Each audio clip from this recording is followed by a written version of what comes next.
All right. Yes. Go ahead. I think we're live now. I don't know. It's hard to tell. All right. What were you gonna say? My yes strategy with that bald guy is batting 100. That's terrific. Isn't that funny? It's the luck of the Irish. I don't think there's very much involved. Well, it's perfect. Hopefully he keeps getting more Yes. insider CFL info. No. The. Oh, I know what you're talking about now. Yeah. I wasn't. I just assumed that the guy who you were taking from was bald for some reason. He kind of is. A lot of bald guys in your life right now. Yeah, there is. You're not one of them. Although Not- I don't know whether yet. you're a guy or a girl, but I'm sure there's going to be a match soon where I could lose it all. somewhere in there, whatever that means. Dylan Toddfield in the building. Fat guy is getting crushed Sunday. You want to make a wager, bro? Fire it up. I think I'm favored at this moment in this matchup. Not that it's a huge edge, but I'll take it.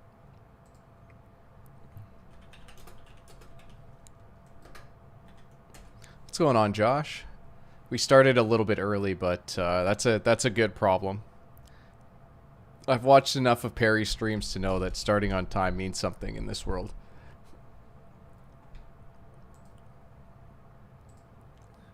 I'm just taking a look at the lines. The juice is even on both sides, but the line has been pushed up to 9.5. It's so crazy. I have multiple middles in this game, so I'm... Oh, perfect. Where are you sitting then, as far as lines? 7 is the best, and then 8. Okay, cool. By Tampa Bay. 8 or 9 Tampa Bay is okay. Every other result is pretty much the same. So... Actually, everything's a win pretty much, so... 7 is very good, though. Okay. Josh asked what players are you keeping an eye on tonight. For me, it's definitely the Dallas O-line. I'm really curious to see how they play because that's going to be a big sign. And then pretty much their entire defense. And specifically Micah Parsons. I believe that's how it's pronounced. I received a future on him, so I gave someone 4-1 on winning the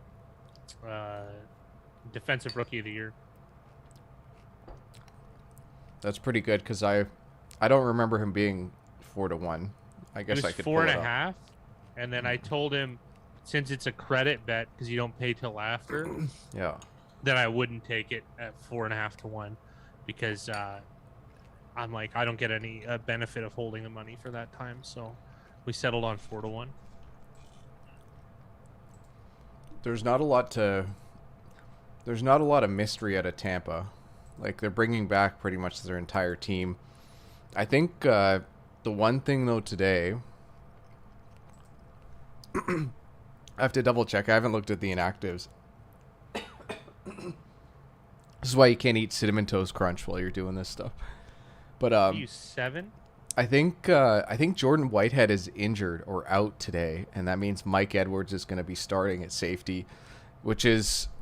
It's pretty incredible that pretty much every other player is coming back and playing. He's kind of going to be the only guy out from last year. Do they have any changes on the O-line? Is the O-line the same off the top of your head? I don't think they have a change. It would be a guard if anything, but they're pretty loaded. Yeah, it's a very talented team, but like so much went right for them last year. I don't think it's going to be quite the same this year. I think we did better on Tampa than any other team. We faded them in the beginning, and then everyone tanked on them in terms of perception, and then we just bet on them pretty much every week down the stretch. So I think we batted really, really, really well. Not a perfect game or anything, but I think we were like 70% with them, which would have been the highest, I believe. And Dylan, I have seen your team. I said I'll make a wager. Hey, just Mickey. say no, then you're afraid.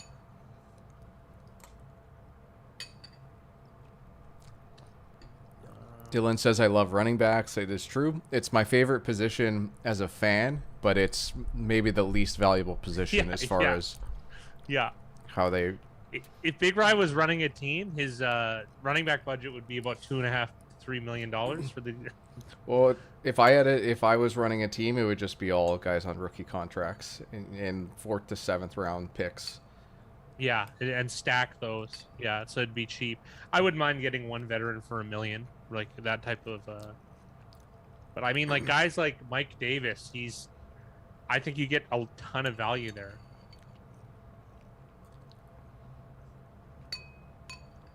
I'm not sure if the right guard position is the same as last year, but everything else is. The tackles, Smith and Wirfs. Wirfs was a really good player last year. And it's part of the reason, like, look at some of these guys they've drafted.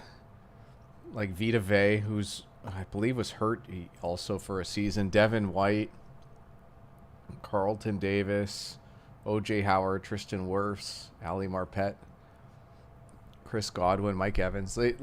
This team has done an excellent job drafting. But it helps when you're not the strongest team every year and you can kind of stack it up and then bring in a quarterback. But they did it the way I like, where it's like defense. They just kept bringing in defensive players. I didn't even mention anyone other than Carlton Davis in the secondary, but like Antoine Winfield Jr. at safety last year, a 2nd-round pick, like home run. Yeah, it worked out great. I got to defend my boy Mickey Hill here, though. Dylan calling him cheap, and I would say he's anything but. Anything but. In fact, he took over the reins, and he sent you pizza multiple states away when he lost. You just had to cut off your eyebrows and drink your pubic hair. And also, you're the guy who complained in the Discord about having to pay a fee when you sent via PayPal. I don't like the pot calling the kettle fat. You know, I did the word thing with me and my weight. Oh, it's Roland Walton. Speaking of which. I'm on, I didn't mention yet, but I'm on Dallas money line tonight. Plus 355, I think, is what I got. I think it's actually gone up a bit. Right now it's plus 365. Yeah, that's pretty negligible, though, the difference. You bought at the top, that's for sure. It was like 280 to open, I think. 270. No, it was less than that. It was less than that, I think. So this is completely fine. And Mickey just tipped it off that there is 101,000 bets for this game, which is, this is something. I think it's like I keep saying this. I think it's because Action Network has added more books, but these are the percentages. It's pretty much a 50-50 split against the spread. More money has come in over the last few hours on the Cowboys money line to bring it up to 25%. I'm just gonna run it through my nifty little sheet. Which is more valuable? Plus 9.5, minus 110, or plus 365? Put you on the spot there, Big Rye. To be honest, we haven't done the legwork yet for the NFL sheet to know exactly. I took the money line, though. Yeah. The money line was a more profitable play. I can't even say that. I can't even say that with good conscience. With good confidence, yeah. So it's not 100% sure, to be honest.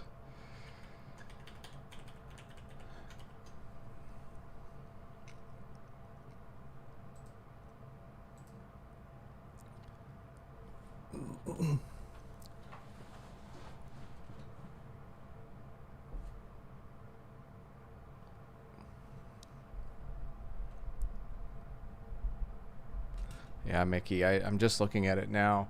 49, like, the percentage of bet, percentage of money is pretty much even.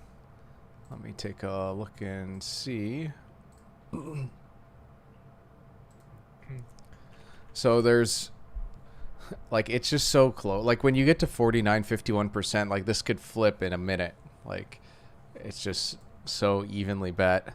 So there's not really much to say against the spread other than you probably want the points, but there's no science behind that. Well, I shouldn't say that. There is science behind that, but it's kind of like what's the point in forcing it? And then has the OU actually moved up? It's moved up to 52.5. Okay, I gotta update this entire thing just so we can get a clear idea.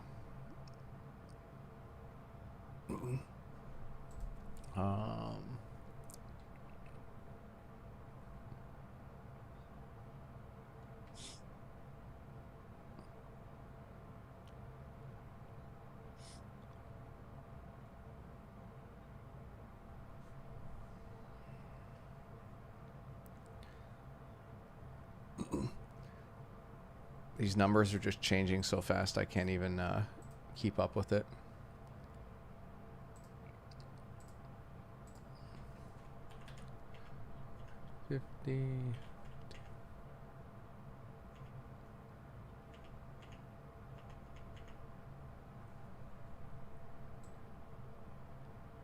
Wow, I mean, the injury to Gus Edwards was unbelievable today. Just how many injuries to the Baltimore Ravens? I don't remember this many. For a running back crew before a season starts, it's unprecedented. I don't. Even for a team before a season starts as a whole, because that's 3 running backs in a corner there.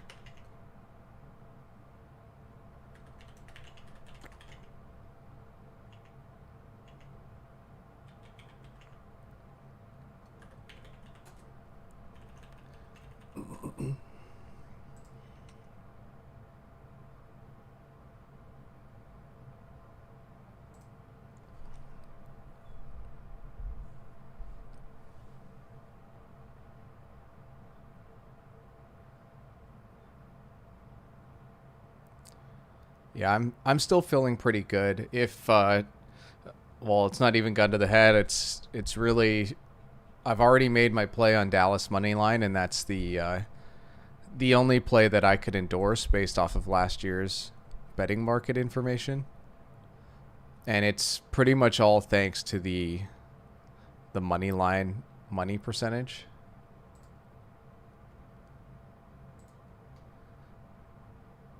So it's this 25% that's very key to me for this game.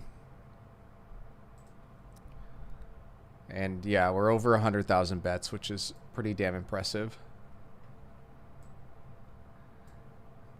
Okay, I can get back to the comments here.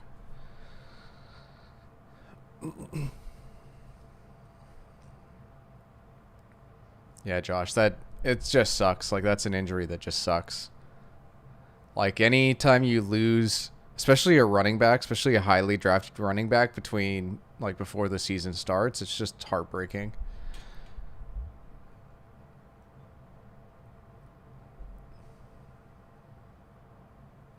Yeah, talk about bad luck. The injury to the corner is going to be more important, Josh, than the running back one.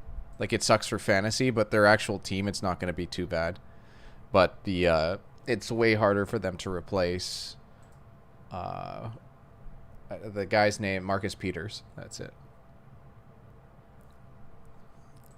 Yikes. I just got hurt on a bit of a tennis thing. Oh. Well, that's okay. Lost 5 in a row, and they've all been tie-break things. Oh, really? Yeah, where I had the favorite in a tie-break situation, and I've lost all 5 in a row now. Oh, can't. It happens. It's part of it, though. They could have lost 0-6 in those sets too. But I mean, it's just like yikers, you know? Yeah.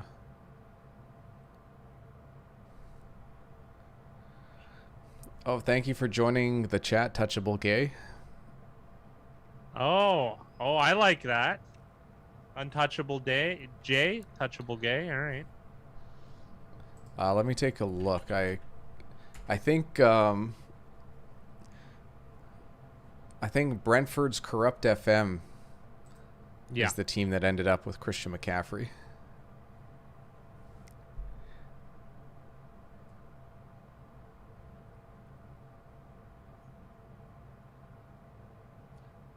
Oh, what's going on? Untouchable say. Hey. Oh, it's that horse joke.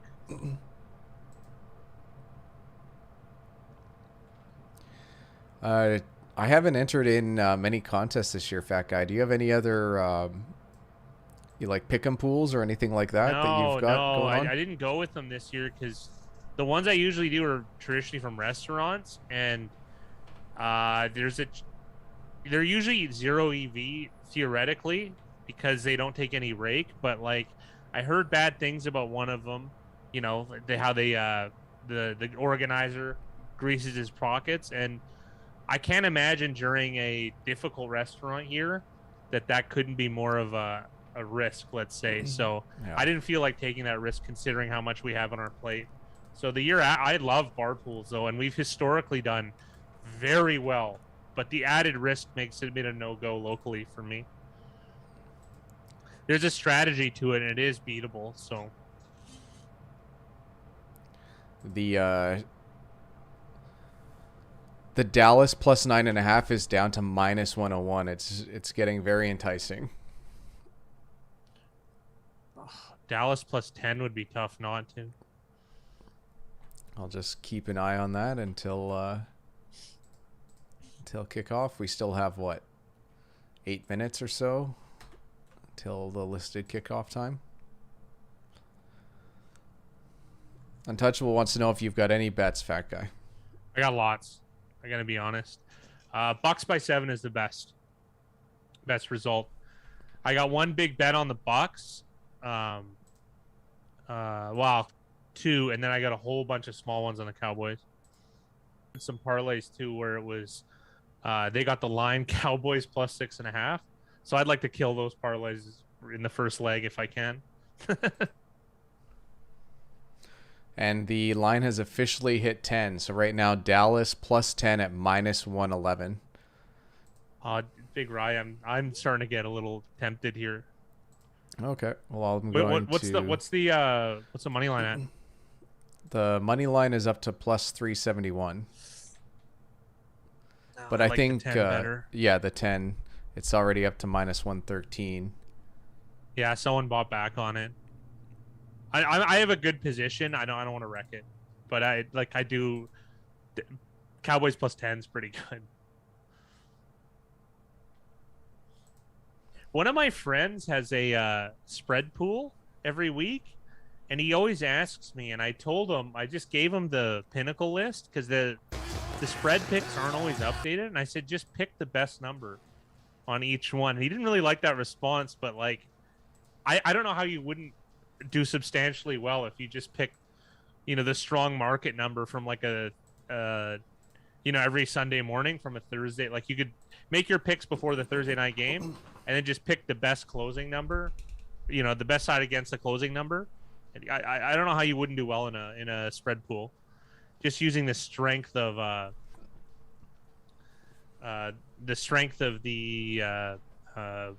of Pinnacle's market, closing line market, which is really strong.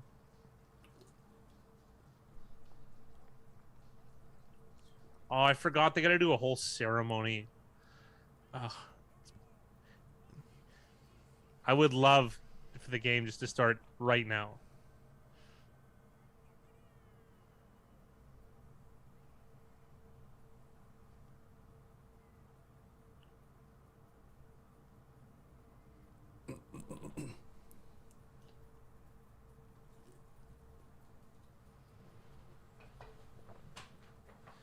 Like running out of the tunnel's got to get a little old for old Brady. Untouchable 10's up at Pinnacle right now. Plus 10, minus 113 is the line for Dallas. Juice is pretty heavy, but whatever. That's just a number I didn't even think was going to exist. Neither Big Rye.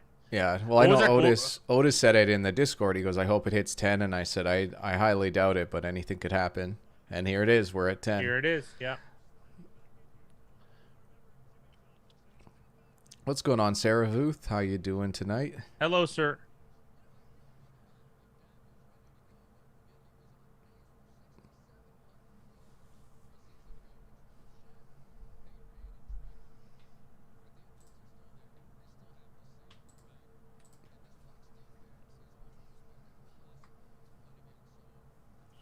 I like how he said he was on pace for 6,700 yards. He played like what, a game and a half? I don't know who they're talking about. They're talking about Dak Prescott last year. Oh yeah. Well, he had Like he played a handful of games. I think he played 3 or 4. Maybe No, I think it was two and a half. Maybe two and a Maybe. half then. But he started off really strong. But part of that too was because that Dallas defense was so poor. Well, you had to just chuck it, really. Yeah. What's going on, Zaps and Doc D? Doc D says there's no way the Bucks don't win by 14. He has it 33-17. I can get 9.5 juice to the ceiling. Said Untouchable. Just hard. It's hard to take that when you know there's such a better price out there. Zaps is on the Cowboys plus 9.5 at minus 110. That's fine. That's a fine price.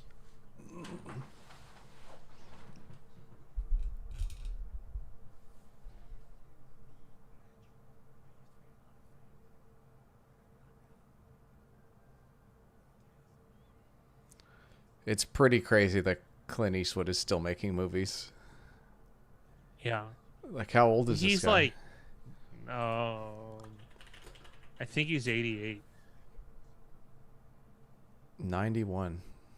Jeez. Dude, he's a big guy too. He's not like messing around. Oh, Dak did play more games than I thought. He played, you're right, 5. And he 4.5. Yeah. I'm a huge Clint Eastwood fan though. Yeah. It looks like he's 6'3". Yeah. 6'3" at that age is pretty old, like pretty impressive.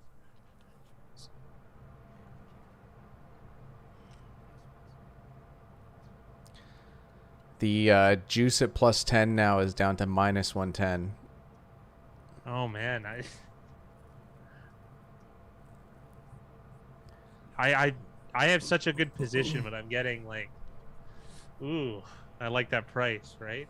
Either that or something's up. I heard I was listening to a podcast, obviously about sports betting, and they were talking about this guy was swapping his baseball insights for a guy's tennis picks, and this guy handicapped a tennis match, and then the odds flipped the other way ×2 in like less than a day, and then the guy told him to take the new favorite. He's like, why? That price is like 3 times worse. And he tried to explain to him there's no way the odds shift that big unless the match is fixed.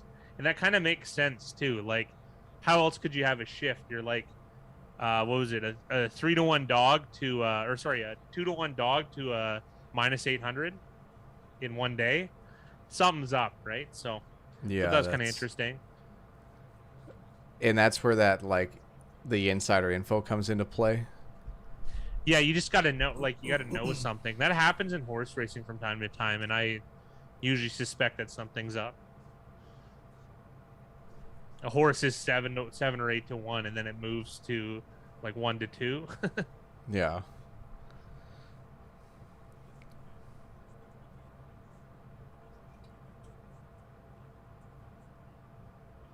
Jackson Littlewood, house favorite around here. Oh, it is September. Oh no, it isn't September 11th. I thought it was.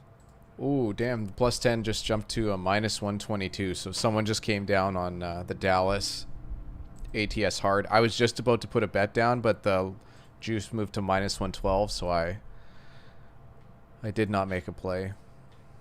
Isn't that interesting? Like, everyone's got a price, Ted DiBiase. It moves to one area, and then someone's just waiting because it just falls in their area. Good luck with the VPN stuff, Jackson. You got some time though. It looks like this is going to be a long intro.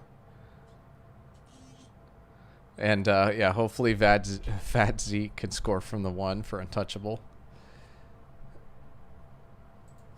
I mean, if you are heavy, I mean, it should be a little easy getting it in there.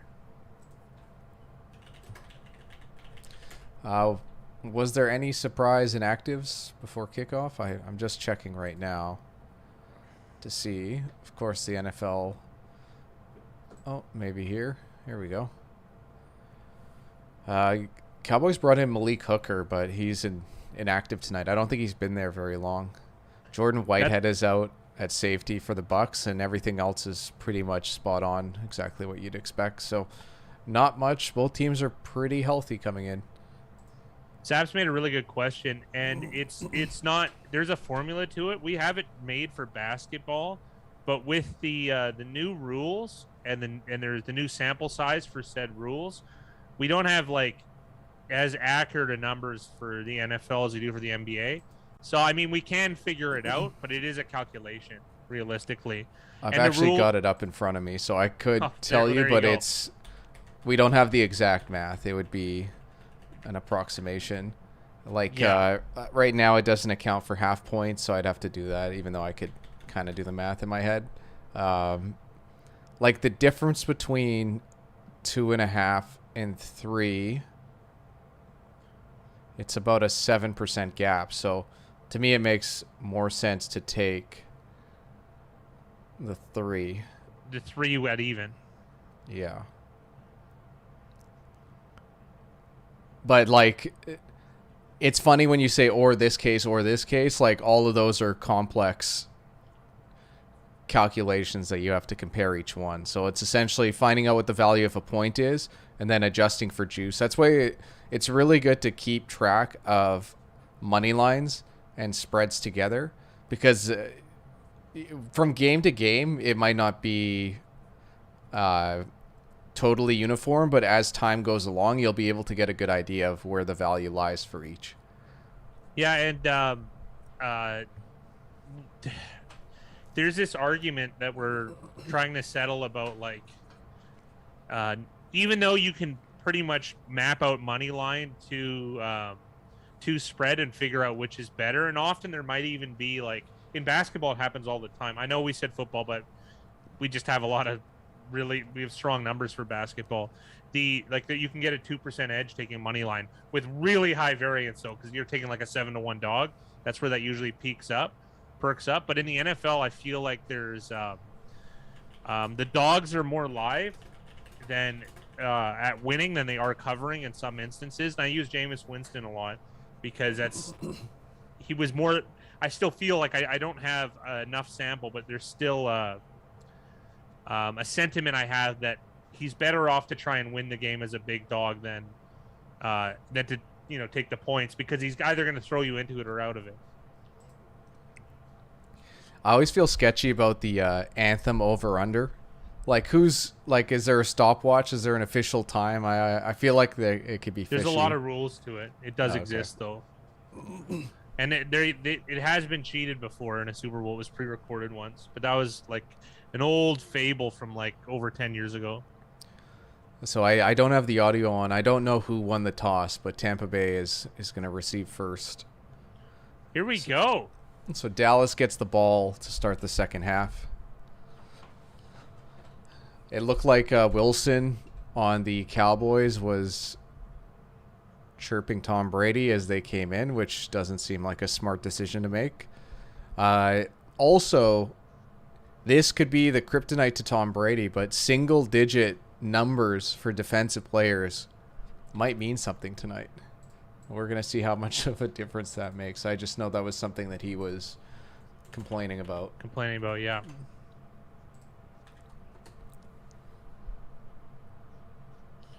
I think it's going to be a run this play. There we go.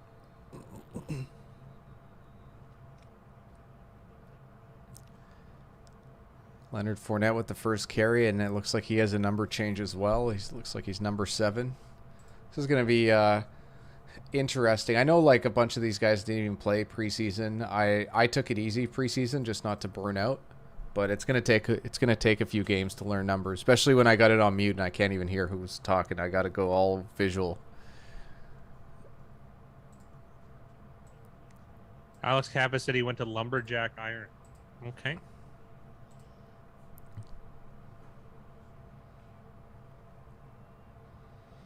Get another run. Oh, this is a slow offense. I like this.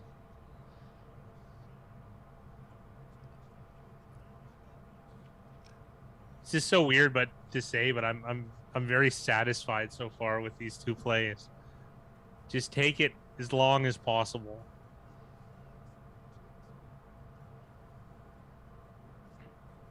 Oh, Josh got us there. I miss seeing Antonio Brown with no facial hair.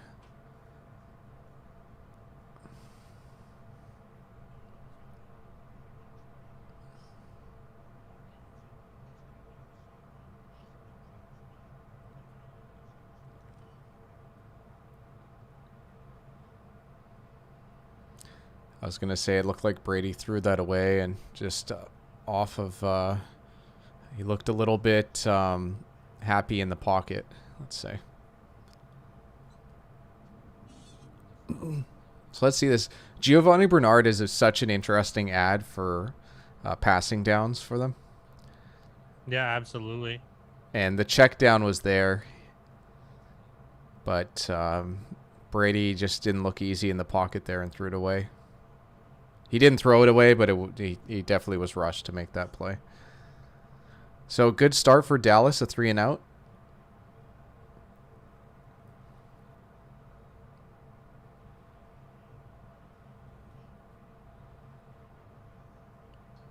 Oh my goodness. Oh my. Is that Bradley Pinion? Is that the best punt we've seen? I can't think of a better punt than that. He kicked it out at the 2 from 65 yards. It's obvious. Oh my. That's the best punt I've ever seen. That's literally the best. I'm trying to think of a Rolodex. It's up there. 2010 Tim Mastay Packers. I think it's Packers at Bears or Bears at Packers, week 16. It's the only other time I can remember really good punting performance. That was incredible. And a good start for Dak and the Dallas offense.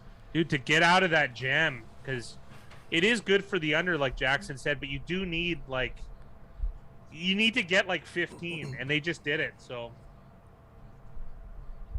Duncan's with us here. He agrees that the Cowboys upset. Bucks are overrated. Yeah, I don't know if it's that simple, but. Randall Cunningham's 93-yard punt. Josh feeling a kick in the gut from one reception from Amari Cooper.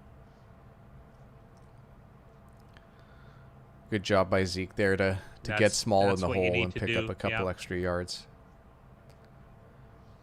Dak has been such a pleasure to watch. He has evolved into a really, really good player. So I'm just curious to see how he looks after this injury. Looks like CeeDee Lamb is in the backfield.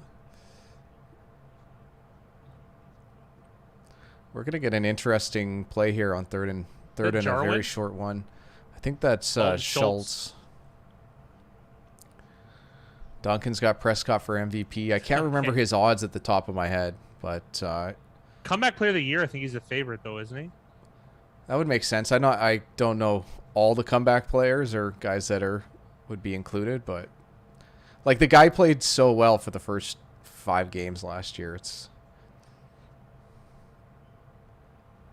just 4 down territory for me.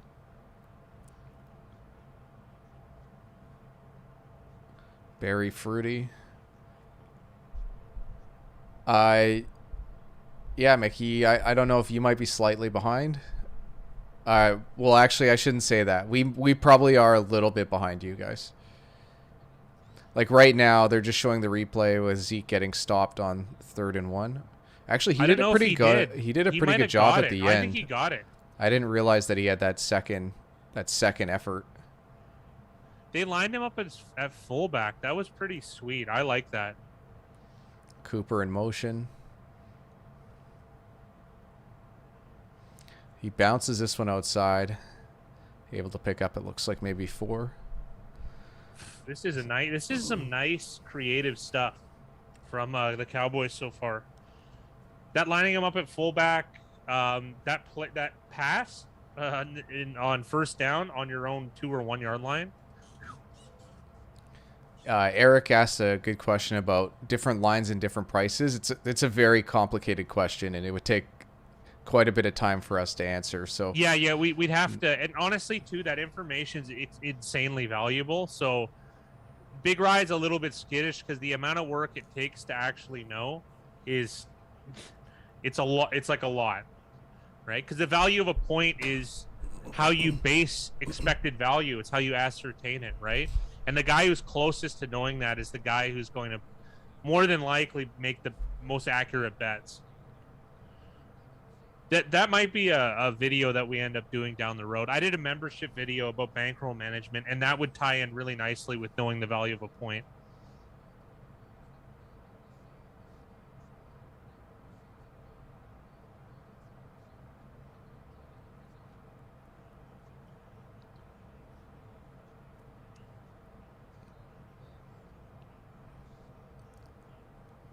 It looked like Dak short armed that throw.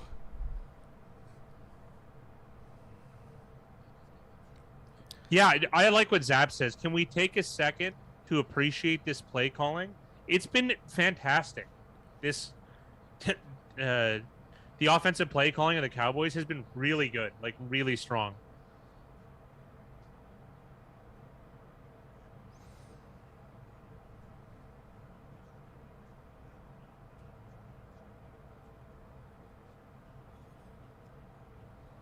Oh no.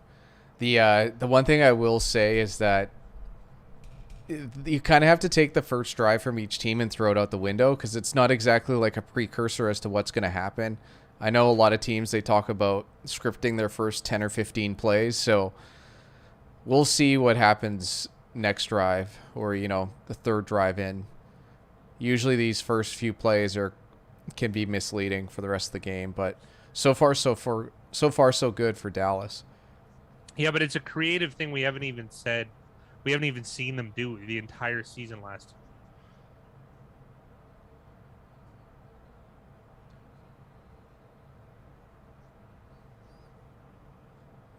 So center was not on the same page there.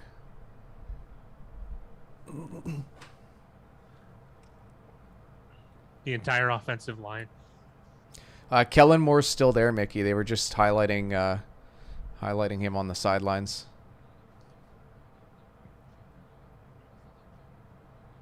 You know what's interesting? There's two guards named Connor McGovern. Yeah, I remember being blown away when I was doing player database work. Did you do middle names or just a different ID number? They were on different teams at the time, so it didn't really matter. It was Denver and Dallas, right? I can't remember. And then if they're ever on the same team too, they're gonna have different numbers. So yeah, that's true. So 3 targets in a row to CeeDee Lamb and 3, a drop, an incompletion, and an incompletion. A drop and a half. I guess. How far are we out? We got the leg coming up here.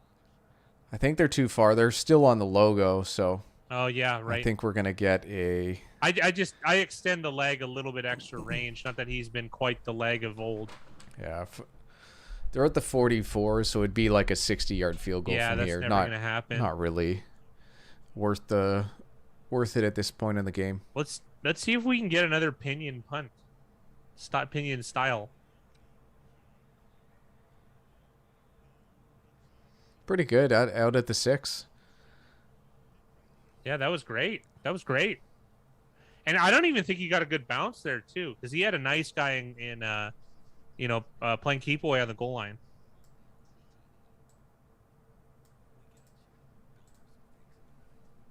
Oh, Ellen Pompeo is still doing Grey's Anatomy, if you didn't already know.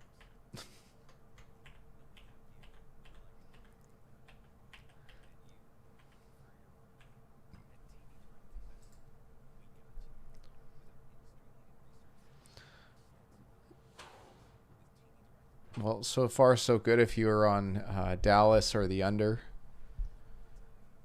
as far as live betting goes.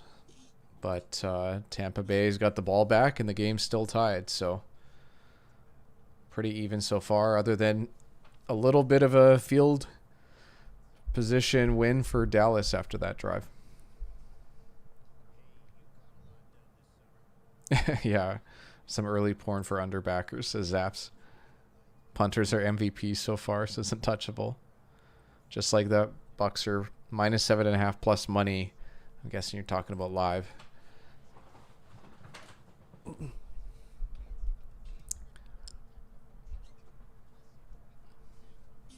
The expectations for Tampa Bay is pretty high, especially because they brought everyone back. What was last year to start the year?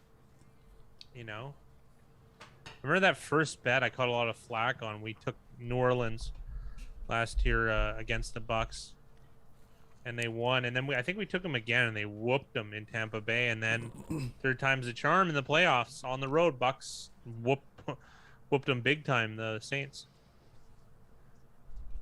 Hard to beat a team 3 times, especially a team of that quality. Yeah, that's true.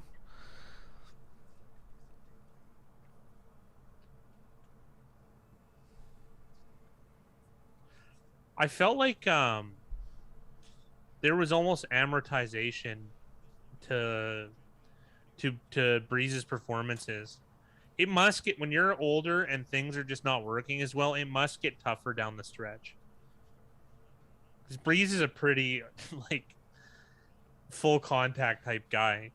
It really comes down to how well players can adapt, right? Like you think about a guy like RG3. Like if RG3 loses his legs, it's such a huge thing for him.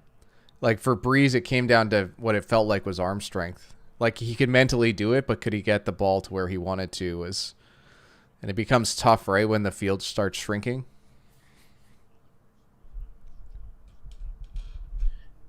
Eric, I like your question. It's just the problem is like off the top of my head, there's no way I could give you an accurate answer because these are all very complex problems. So and chances are you're going to lose on every team. That's you're just, if you're paying juice and you're just picking one pony. I've got my number 9 Tennessee Titans Air McNair jersey on for good luck, because he had much better luck with the jersey on than with the jersey off. Young John Legend. He looks like an old Bruce Jenner. I feel like what is his name? Matt Hannon. I feel like Samurai Cop with these locks, but yeah, Matt Hannon is the name. But I feel like him with the wig, not him with the actual hair. What's going on, Fear? We got a nice matchup there. Donovan Smith against Micah Parsons in a pass rushing role there. Timing Parsons off there. 11, right? I think so. I've got it up here so I can take a look. Yes, he is number 11. Yikes, man.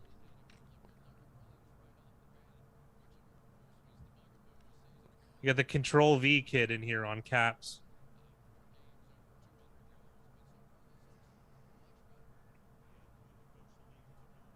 It's hard for me to believe that Dan Quinn got a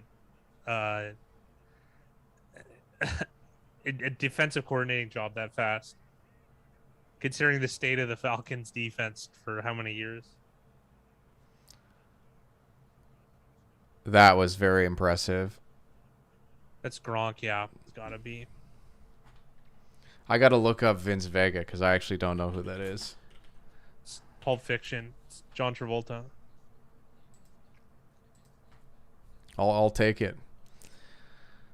Well, he's a heroin junkie in the movie. I don't know if that fits your style, but it gives me a little bit of a bad boy edge. Yeah, exactly.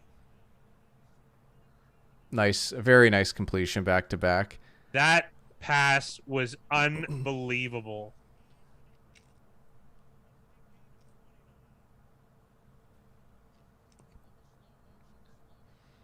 I don't know how much you can do there. Depends if they win the game, Eric. Like, if it's close, he's probably going to go over. If they're blowing out, he probably won't. Aaron Rodgers, he got 230 passing yards in the Super Bowl. Tom Brady. I don't know why I said Aaron Rodgers. They did most of they had 35 rushing attempts, though, roughly. This Brown versus Brown matchup definitely favors Antonio, at least off these two plays.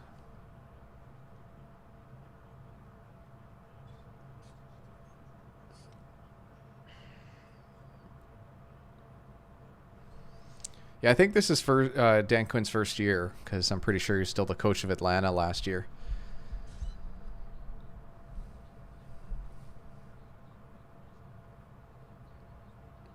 This has been a star-studded drive for the Tampa Bay Buccaneers.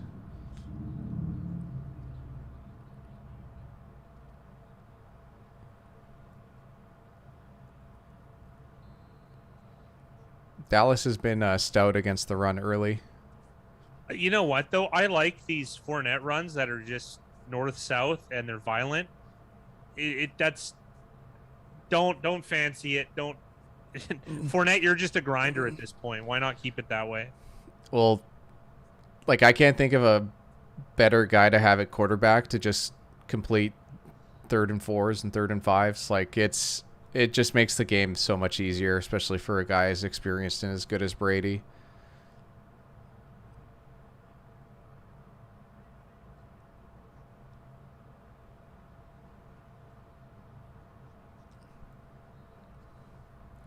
Like plays like that, he can just pick you apart all game.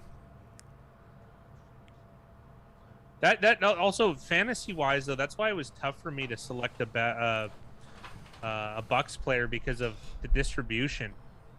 It's just there. It's so high, right? He's hit all of them. Brown, everyone but Scotty Miller and OJ Howard. Although I don't think he's hit a back yet. Has Ronald Jones seen any snaps yet? I haven't seen him on the field. I've only seen Fournette, but I haven't been paying too much attention to who's in at running back. Yeah, this looks like a nice run play here. Play action to Godwin for the touchdown. Touchdown, Godwin.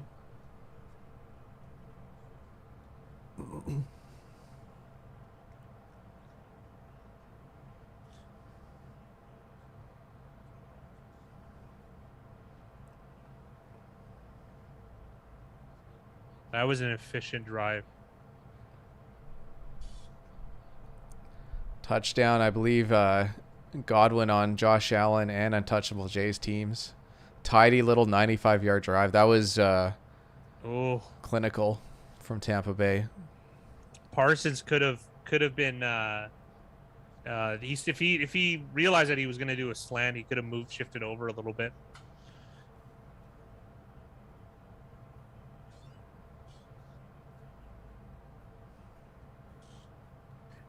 Josh Allen with the results-based comment.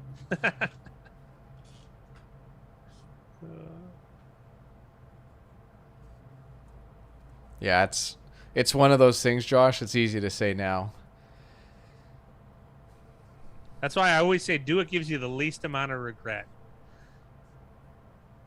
If you listen to somebody else and you will regret it if they go against what you think is going to happen, then just bet what you think is going to happen. It's one of those things when you use analytics, you have to trade off want and biases for robotic emotion. So if you're recreational gambling, I always suggest just do what will give you the least amount of regret, and you'll never feel regret, which is pretty much the worst thing that you can feel as a gambler, I would imagine.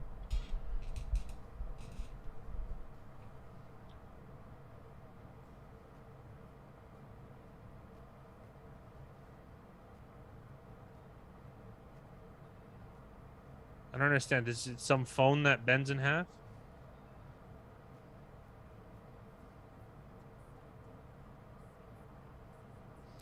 Yeah, I was watching a video on that. It's actually kind of neat. Eric, I don't think ESPN talked a line from 6.5 to 9. Otherwise, at 9.5. Otherwise, they do it all the time. It takes really big players to move this line. It takes really big money and accepting that money and that action, and also players with winning records. They did this. They like Tampa at 6.5, and probably there was some injury concerns, I would imagine, that played into that a bit with Dallas. Oh yeah, they don't even have buffets where we live, Dylan. I gotta be real here. Gotta be real. Pizza, yes, I would eat pizza every day, but it would give me regret. I love pizza. I'm gonna make some today, probably at halftime. It's getting prepped right now. I've been fermenting this dough for like 6 days. I'm very, very excited. Canned the pizza sauce this morning.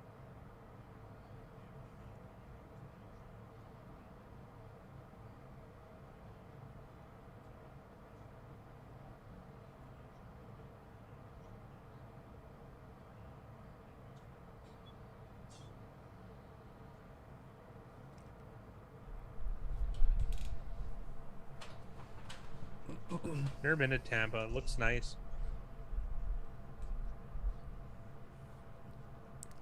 I know who's definitely been to Tampa, and that's Stevie Janowski. Yeah, Tampa. I'm missing a word there, but close enough.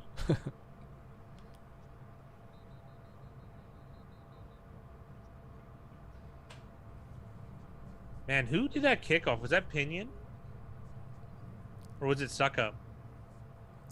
I'm not sure, but I love watching Dak work out his hips.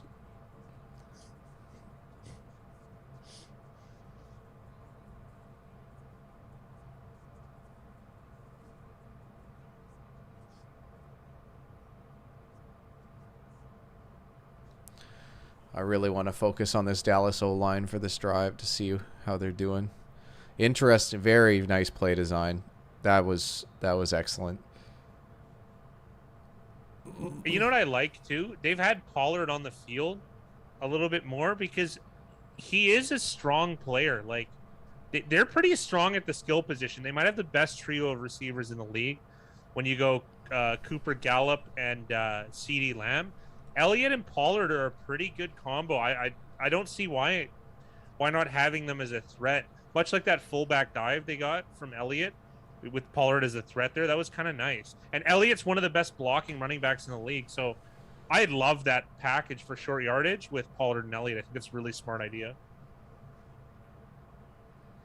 And that's why it's just so key how this offensive line plays, because they have everything else. So it really just does depend on. It's so weird to say that because it was the other way around for so many years. Dallas had the best O-line in the league for some time, right? Yeah.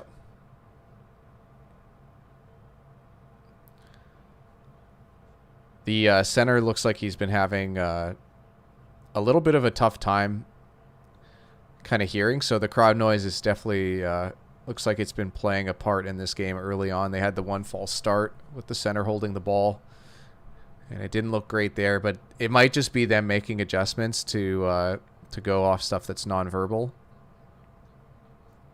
That was a nice play from Gallup, and there was a swat on that ball from the blind side. There's some good grip on that. I was impressed because it was a wobbly catch. That ball didn't come out clean from Dak. It looks like an audible here from Dallas really late. If this O-line plays above average, this is going to be a good offense, I think. Oh, we've got a trick play here. Oh, or some trickery here from Pollard. That was fun. That was awesome. I enjoyed that. I bought that high that high handoff. Pollard's getting some work here, eh?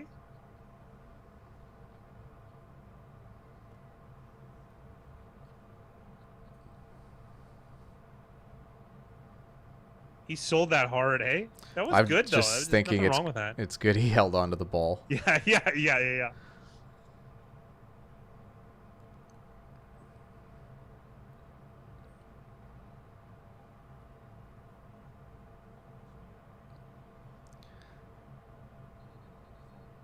What a catch. Really good job by Barrett to get to the outside there. It's a play that's not going to go down in the stat book. That off. Yeah, that's excellent. Oh, man. Oh. I'll be honest. I have biases towards Michael Gallup. I think he's better than the other two guys, even though he's third on a lot of lists. But, I mean, that play was unbelievable. Oh, man. It's such an unbelievably technical catch to make. And it is. It's very, very difficult. And the body position, that's pretty good. I'm enjoying this game. I didn't realize I missed it so much. This is a nice and this is a nice response from the Dallas offense.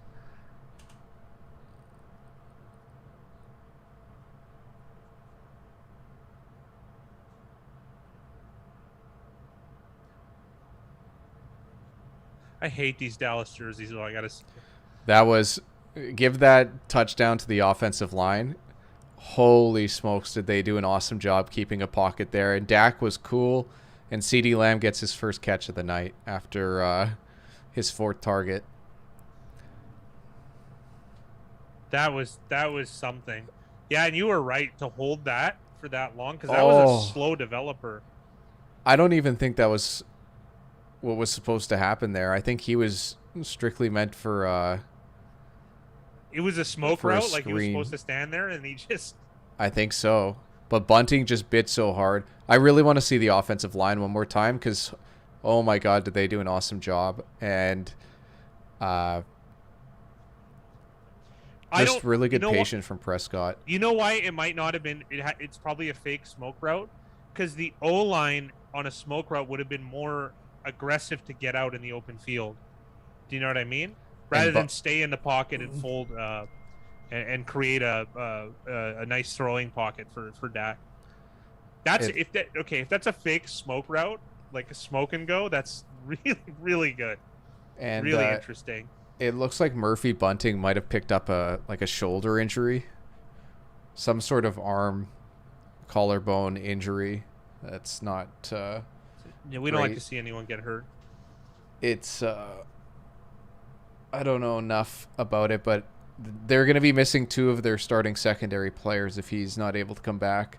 We're going to get a mix of Ross Cockrell, Jamal Dean, or D. Delaney at corner is my guess. But not a good play for Tampa. Already down Jordan Whitehead, who's inactive tonight. Let's take a look at the live lines again. We have Tampa Bay -6.5 on the live line. Money line -355. The OU is up to 57.5 with slight juice on the under.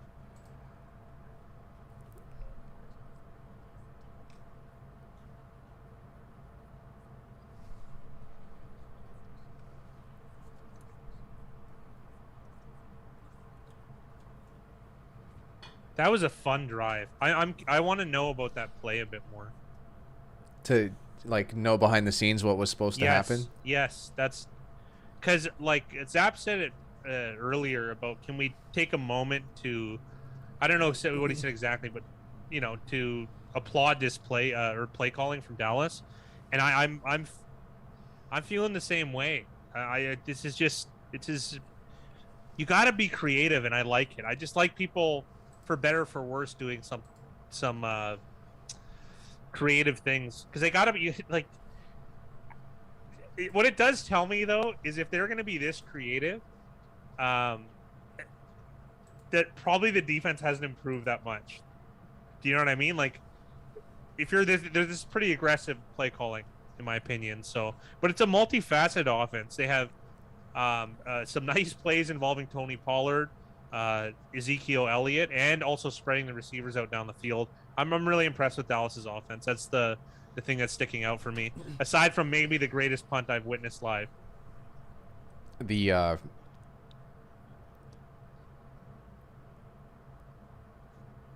I forget what I was going to say, but extra point coming here for Dallas.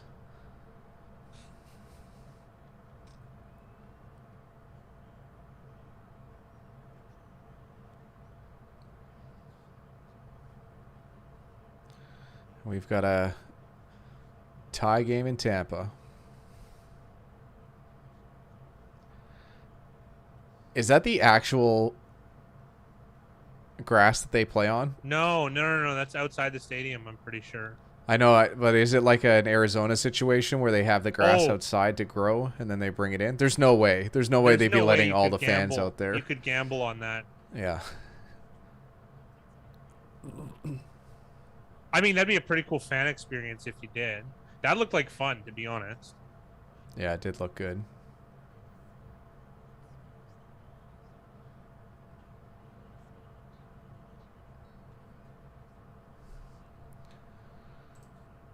Yeah, it's listed at 6.5 right now. But the live lines are just so different. Wow, we got Ed Sheeran and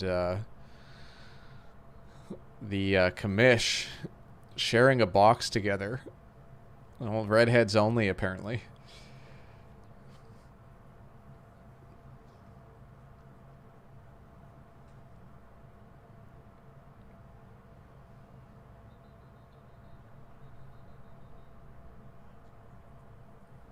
Dude, how much more value? I think kickers are undervalued.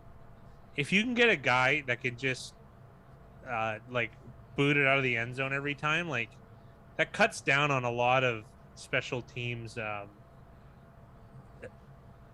guess type of practice and that type of thing. Just special teams in general is unreal. Hello, Tony. How are we? Tony Meatballs in the house. First stream of the season. What's going On on, the Tony? first game.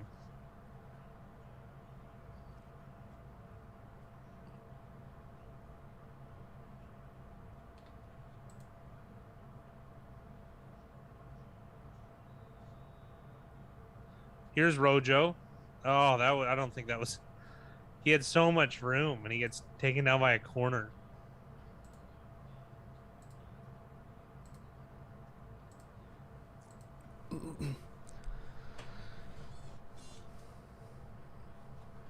It's been a Tony. It's been a pretty good start from the. It's 7-7, but the offense of the Dallas has been very creative. It's been nice to watch.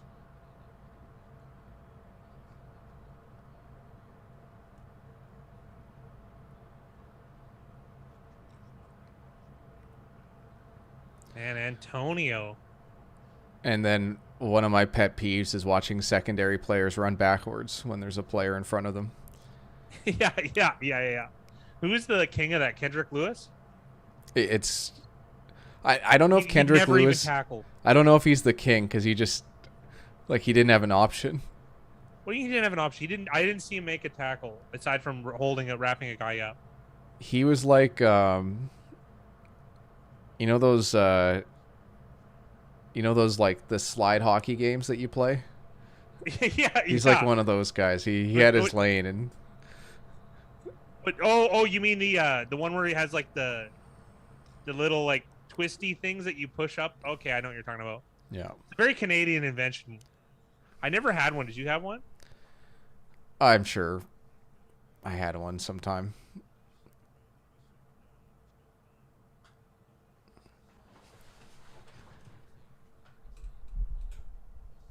Yeah, Eric, we'll probably be bringing back NBA content this year. We have way more data to go off of this year, whereas last year it was kind of like we had to make assumptions, and we stopped doing them because we realized that our assumptions is not good advice. Like what we think is different than what's actually happening.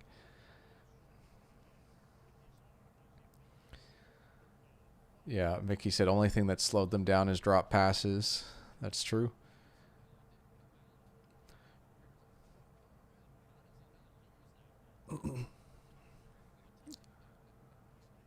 That was pretty close to a fumble.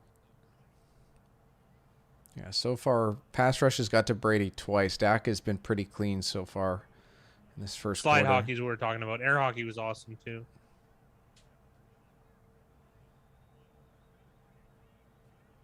Third and 5 here, a key play for Tampa.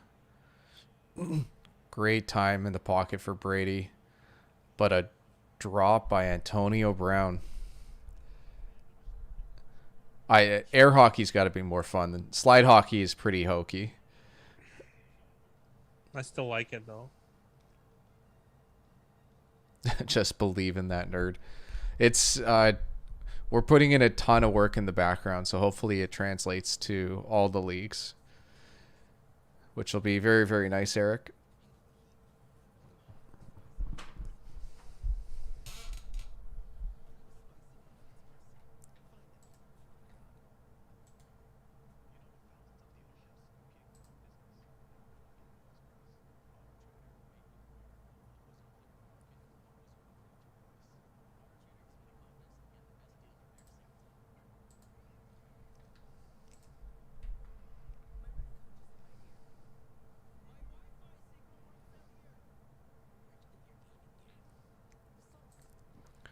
Yeah, it'll be it's going to be awesome because I've got the data. It's just about sifting through it for the NBA. I probably still have to do lines though because it takes quite a while to get all the information down, but once it's in there, we'll be able to find some cool things for the upcoming season. So it's really just about finding the time and prioritizing stuff from now until then.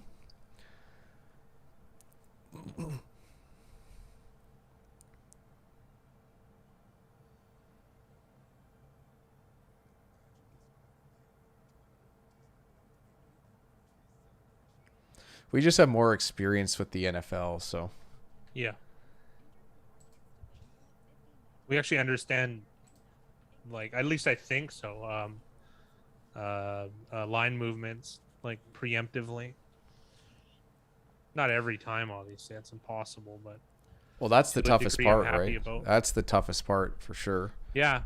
And this is one of those games where like we were wrong on the side. Like we were on Dallas and the line pushed for Tampa and just how it is. But this is a very interesting, like this is the market of all markets. There's over 100,000 bets for this game. So much public focus. Like I think Eric, you said it earlier about ESPN. Like there's just so much public focus and so much hype behind Tampa Bay that it's like the perfect storm of overhype for a team. They might still be the best team, well, the better team out of these two. It's pretty clear that they're probably would win more often if they played every single night for the season, but it's anything can happen in a sample of one.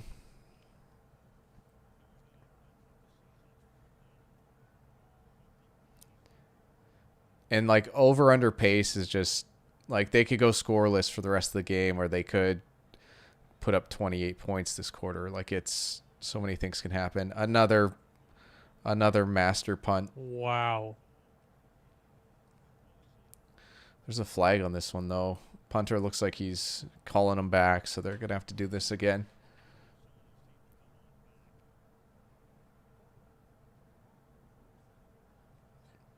Eric, I mean it's a lot of that's noise, unfortunately.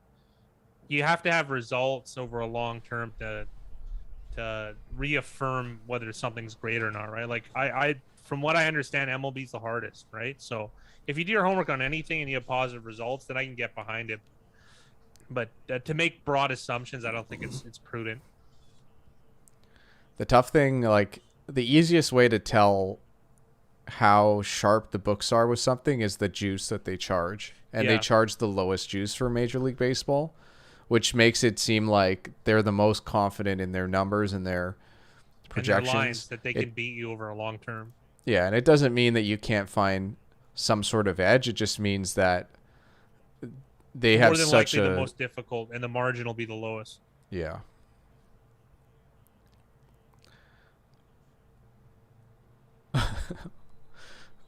Wilson tackled by his own player there after making like 4 or 5 guys miss. There's a flag on the play too, so this could be bad news for Dallas if they have to bring it back even further.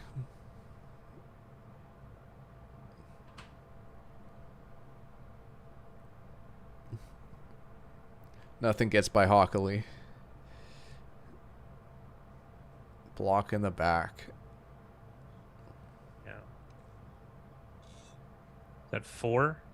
He hit the 4.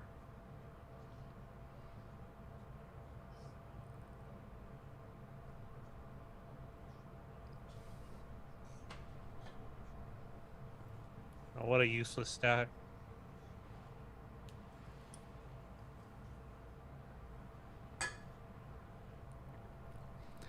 The defense played unreal for the playoffs, that's for sure. Yeah, absolutely.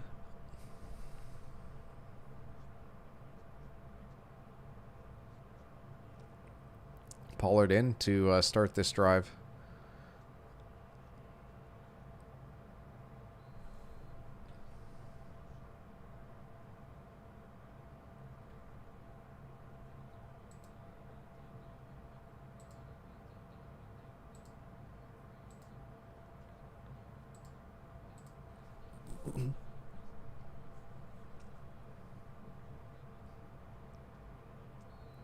Nice catch by Pollard there. Zeke is playing, but we'll have to watch this pattern and see. Like they'll do like 2 series with Zeke and then 1 with Pollard, just giving him a break. Like these are all very structured plans that they have as far as playing time and keeping everyone fresh. I don't even mind like having your backup play the first quarter and a half and then bringing in your starter for their 15 touches over the last, when defenses are a bit more tired.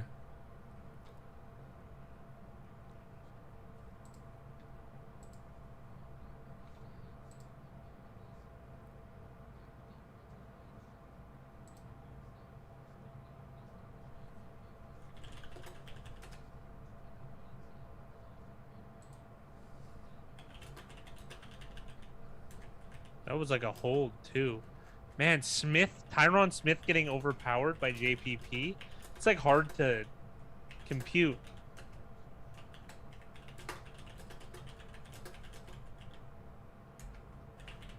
Yeah, Eric, that very well could be true, but Pinnacle offers 5-cent lines too, so you can be half as good almost.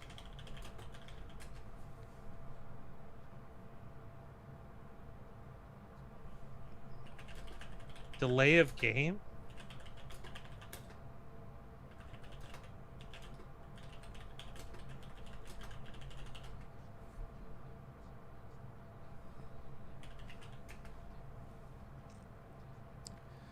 This is going to be really good field position for Tampa.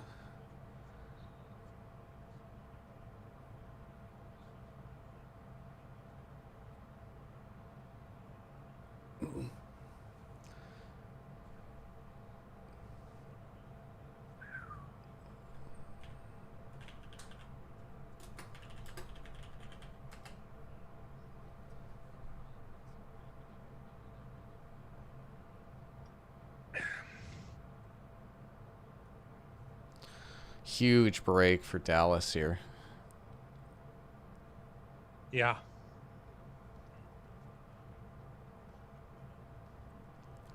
Oh, Eric, I was making an assumption that Tampa was going to have good field position. I don't know if I actually if I'm actually ahead. I'm watching on like a cable feed on the computer, and usually they're like a minute behind. And then our stream's probably like 30 seconds. Or no, it's like an 8-second delay between when we're talking and the latency of the stream.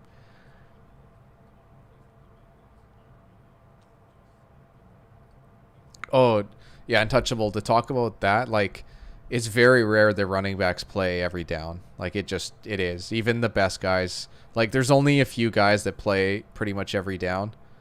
But this is less than expected though. Like so far, it's a really small sample. It is. Yeah, and the thing is that like Fat Guy said it, Pollard is a good player. Like Pollard is not like the gap between Elliott and Pollard is actually not that big. So why not keep both guys into the game? Why not keep both guys fresh? You saw with Baltimore how quickly like their running back room is just destroyed now, and like you got to kind of keep everyone in the flow of things to be able to adjust when you need to.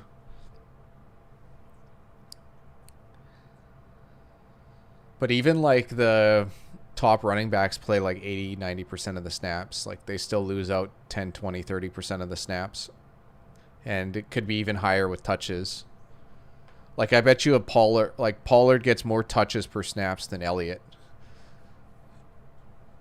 which is interesting. Canada is now ahead of us.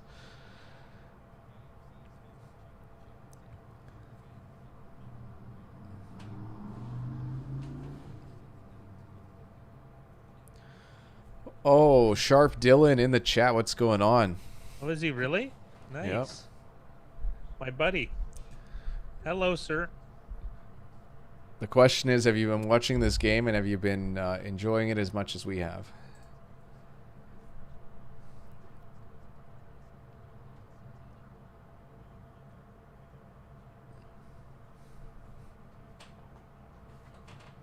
I haven't noticed Micah Parsons yet in this game, but I haven't really been watching him very closely. I have. There's been he made an error in zone defense. On the touchdown. He didn't get there on a pass rushing play. I think he's got a tackle and a half, roughly.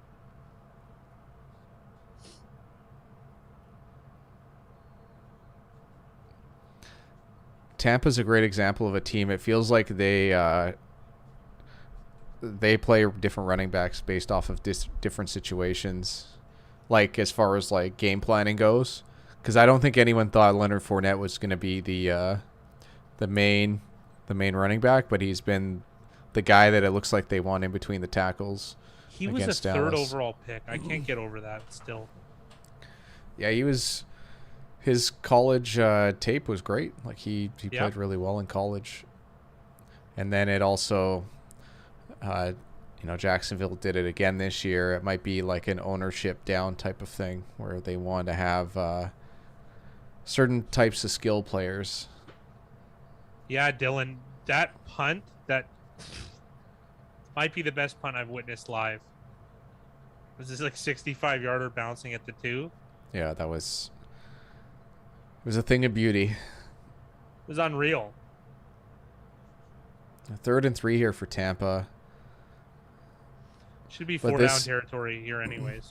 This is a great example of why running like those running plays, you like them so much, because 3rd and 3 for Brady is just, it's easy. I'm wondering if this play is going to come back, though. It looked like there was some sort of rub, and I'm wondering if that's what they're talking about, because Godwin just led was with so his head. He was so open.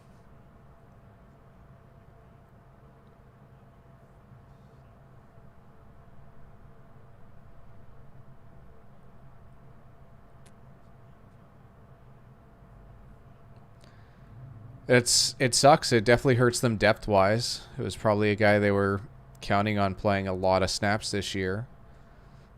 It's probably, you're not losing a win or anything. Like, it's just going to hurt your win probability across the board slightly. Maybe 0.5% per game, maybe 1%. Depending on the depth chart, obviously. Yeah. Depth players can come in and play even better, so there's a lot of uncertainty. The other thing, too, that was interesting is it felt like that second drive where Dallas scored, they were really focusing on attacking him. Like, Lamb already had 4.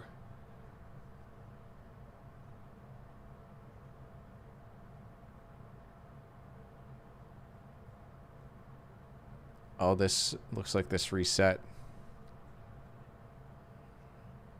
Who's 66? Yeah, it was Ryan Jensen. I think it's Jensen.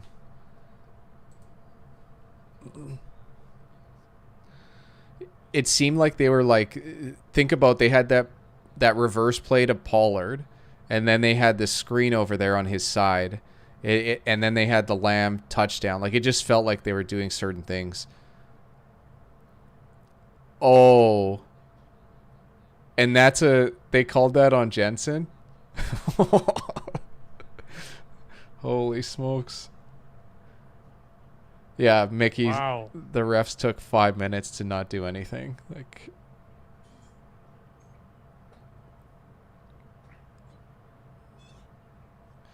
what a play by Brady. I don't understand how that was a 1st and 10 unless that was just like a visual. It was. It's because it was offsetting after the play. Oh, okay. So I didn't know it happened. was. I didn't know it was after the play. I thought it was going to be 3rd and short. Well, looks like we have 1st and goal here for Tampa.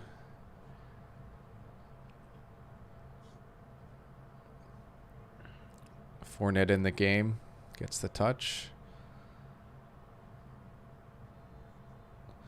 Some north-south running from Leonard Fournette, which is what you'd expect. Or what you'd hope, at least. Not what you'd expect.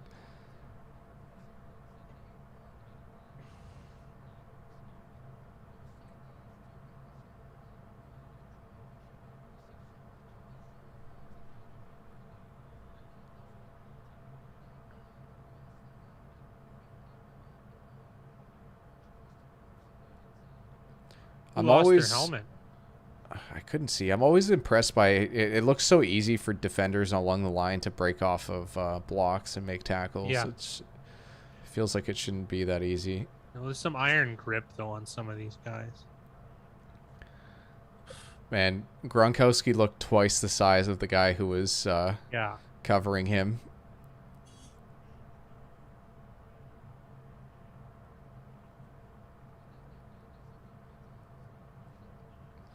You don't usually see Brady rolling out, but that play worked. So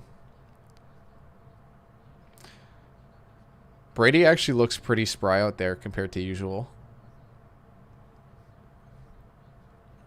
Man, you got to be exciting, like for Gronk, like because there's zero pressure. He's got all the money in the world. You know what I mean? This is just for fun. Like. Aside from Brady, he's probably the next wealthiest guy on that team. Like, he's made, you know?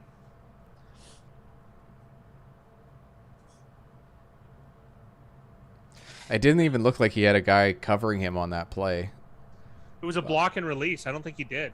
Yeah, which is always going to be a tough play for defenses. But you just figure that he'd be kind of like, plan 1 or plan 2 to stop in the red zone. I don't know. It's just me. But that was tough because it was so short, and then the D-line shifted slanted the wrong way, and he just got a spin, roll out, turn, And believe me, I know when you're 6'6" and the other guy's 5'8", it's not very hard to outmuscle him.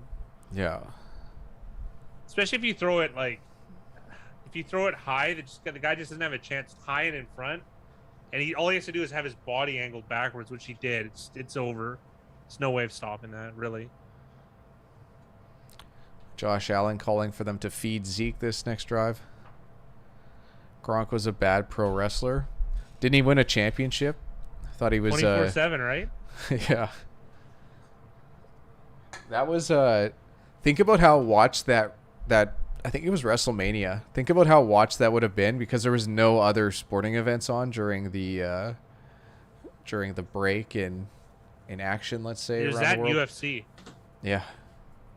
There's something magical about Vince McMahon's ability to sell pure entertainment. Yeah. I don't know. It's impressive to me. It's impressive to me. Just lots of talented people. Like, you just think about how many things you have to be good at when you're a wrestler.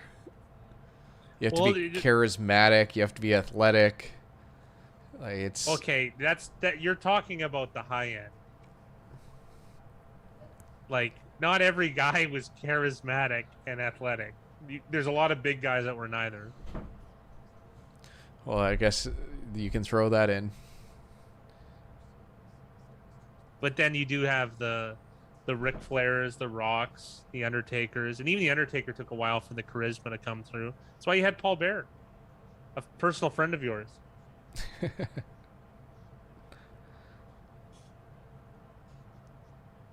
That's lame, Jackson.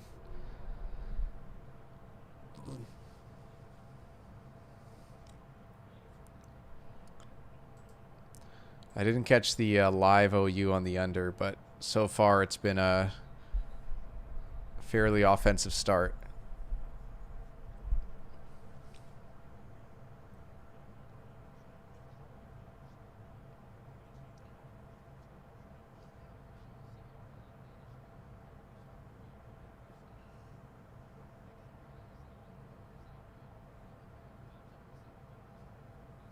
Yeah, Mickey's on top of it. 57.5 was the last OU that I believe he probably saw live. But pace can change. We got Pollard back into the game again. Over the seam to CeeDee Lamb.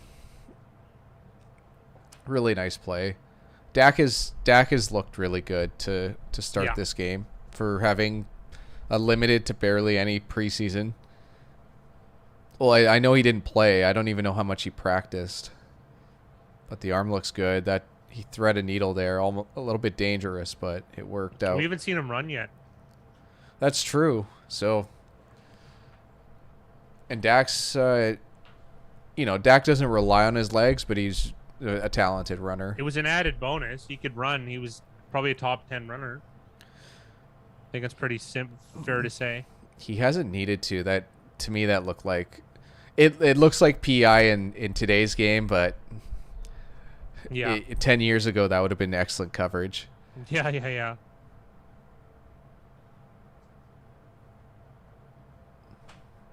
The thing I've noticed so far is that Tampa Bay hasn't been able to pressure Prescott, and the other thing I'm not liking is that's the second or third time I've seen Prescott throw off his back foot, which I don't like to see. Like, I'd rather him be stepping into these throws. That coverage just looks so good. I don't know. It's so hard to be a corner. It's the hardest job in the NFL. I say it every year, and I mean it. You have to be a better athlete than everyone, where everyone's a great athlete. We had Dak on the move. Dallas, again, is doing excellent on the sidelines. It looks like Jason Pierre-Paul was in coverage on that play. So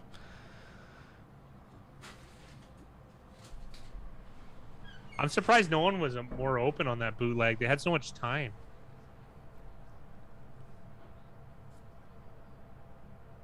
Oh, they got to get this playoff fast. Only 1 foot in. Unless it's already been challenged. Oh, yeah. Tampa Bay challenges. Excellent job. Nice coaching. Coaching job. On top of it. I wonder how that works. And I'm sure it's different from every coaching staff. But, like, who's watching these plays and getting these replays to be able to make these decisions? Because there's no way you'd be able to see all those things live. Well, I shouldn't say there's no way, but it's less likely. You might have a small team of guys in the booth with binoculars or something. I don't think it's that unreasonable to do something like that. Mickey also, just said, how do you miss that? From a ref, like, how do you miss that from a reffing standpoint, though? Like, yeah. And that just shows you how impressive, even more impressive it is for Gallup to make that catch earlier. Yeah. Well, I think Jarwin, it was a lot easier. He had 1 foot planted. He just had to drag the back one.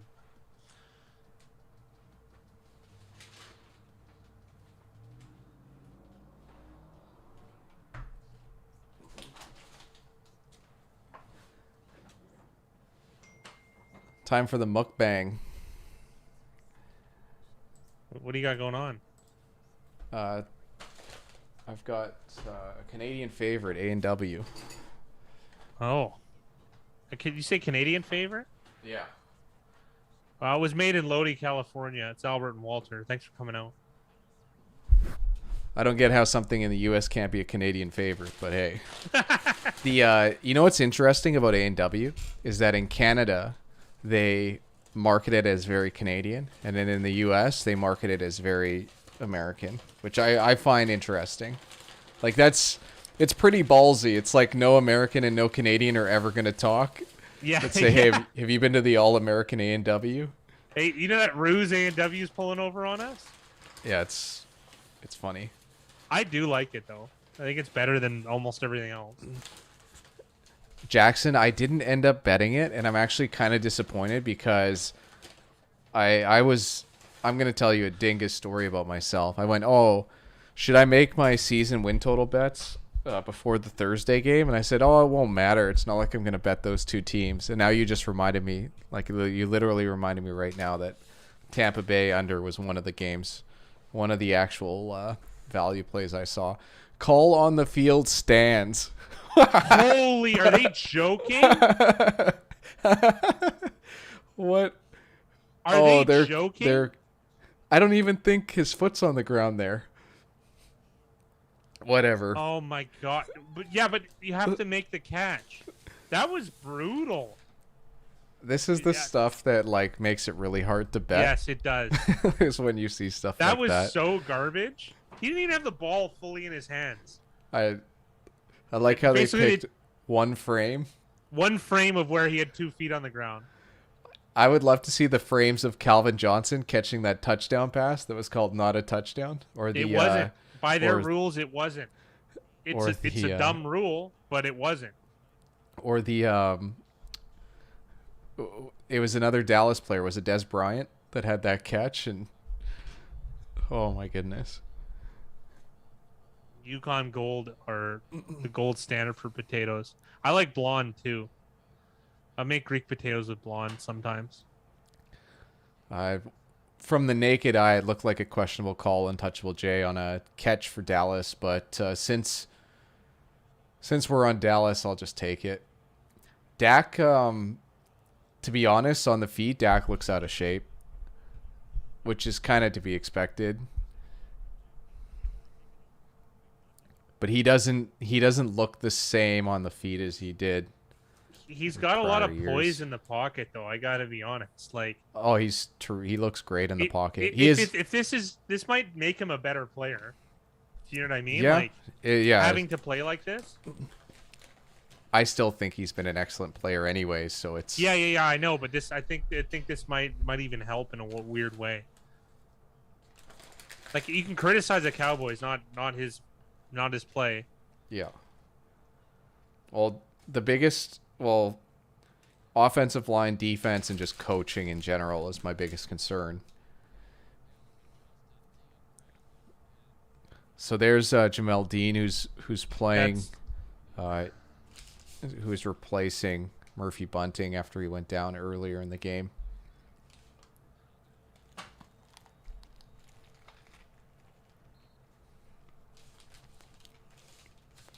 That was a hard 2 yards to get there for Elliott. That's tough, Mickey. 4 targeting calls and includes ejections. I think we did, Jay. I think we did have a drinking game. I don't remember though. I'm off the sauce for a while. I think. Not that I drank for only a couple times this summer. I'm just good. I just feel a lot better. It takes like a week to recover when I really get after it. Elliott did a great job picking up a inside linebacker blitz or pass rush. That was great. Eric brings up a point that do you think some calls are made to keep a game entertaining? That's interesting okay. To think. All right, think Eric. Now we're getting saucy. That's I like theories like that are just posited. I don't. Yeah. I in this world today, I used to just poo-poo everything, but anything's possible. To quote the late great Kevin Garnett. I mean, I'm assuming I haven't heard anything lately about him.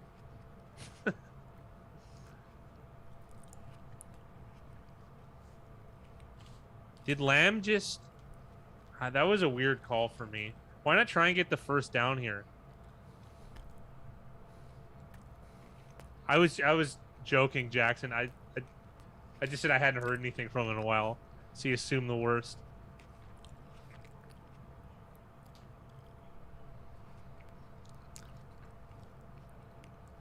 R2D2 brings up a good point that James Harrison return. Like, how is there not one penalty on that play?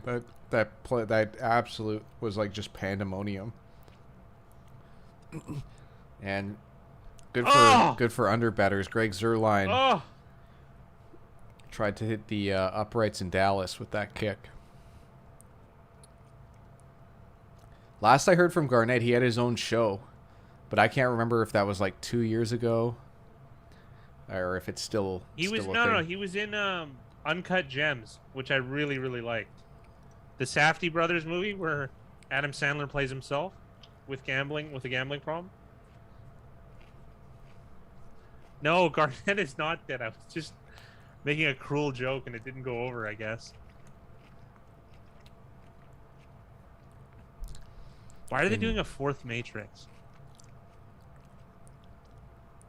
Popularity. I guess. I mean, what they're out. They're completely out of ideas. So. Yeah. Why don't they just make another Spider-Man movie or something? The funny thing is you said that, and I didn't even know there was a second or third Matrix movies. You what? I couldn't tell. I don't know the names. Is it The Matrix 2? Do they have weird names like The Resurrection? The Matrix, Reloaded, and then I can't even remember the last one. Do they all have Keanu Reeves? Yes.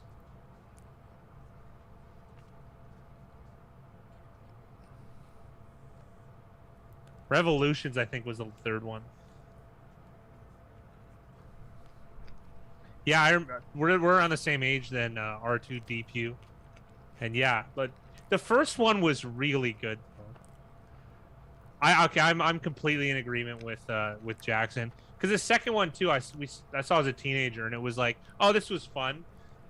Whereas the first one had everything. It was mind bending, and the first one had like effects that we'd never seen before. So it was revolutionary, I think, for movie making going forward.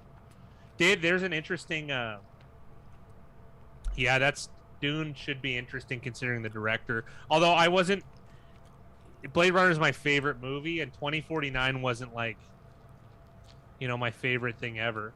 There's an interesting story about the first Matrix one, at least that I read. Who knows what's true anymore? But they were given a $12 million budget, and they shot like 10 minutes of the movie, and then showed the executives to get more money. So like they purposely created,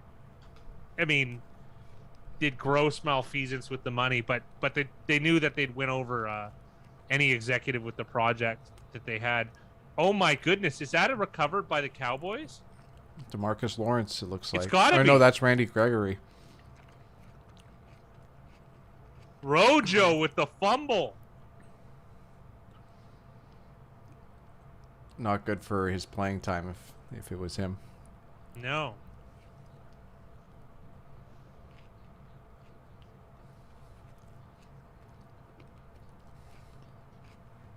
Eric, you're coming back hard with some really good comments. Our message is true but very unpopular. That's a succinct way that we both think about the channel every day, because you could sell out and just say, oh, it's a guaranteed lock, you're going to make money, this, that, and the other. And that's what people do, not just in the sports betting world, crypto world, day trading, Forex trading. It's all a load of baloney. It really is. And telling the honesty it's just not, it doesn't sell as well. But then at the same time, I'm an honest gambler, even though that sounds like an oxymoron. And I there's something I feel good about that. Never ripped anyone off for money, and I've only been an honest businessman that has made small gambling trades to get, to live my mediocrity.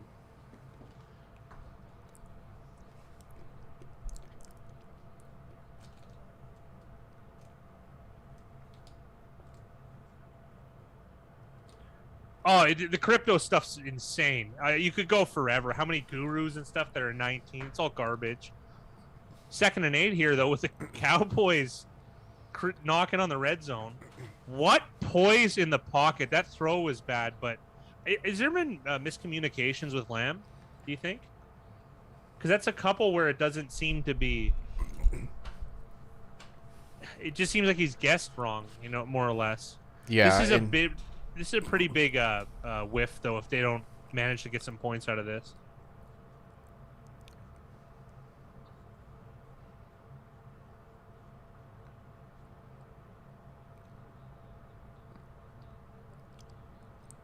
Jackson, you're going to have to give me this lowdown in the Discord. I'm really interested in this. It's just not the time. But I really want to know about a crypto protein scam. That sounds fantastic. I can't believe I've sent Fat Guy pictures before. If you're on Reddit and you just search by like new posts, like there's been times where I've gone on and probably like 70 out of the first 80 posts are on some NFT. Like they always have the word safe or moon or blast. Like There's certain Oh, the keywords that NF. they always have. I even like one of my friends is like, you should buy one of these crypto punks or whatever, and I'm like, okay, what is it, like $300? It was like 900,000 for the cheapest one I saw. It's a stupid picture on the. I don't get it. I don't get any of this stuff. Third and eighth.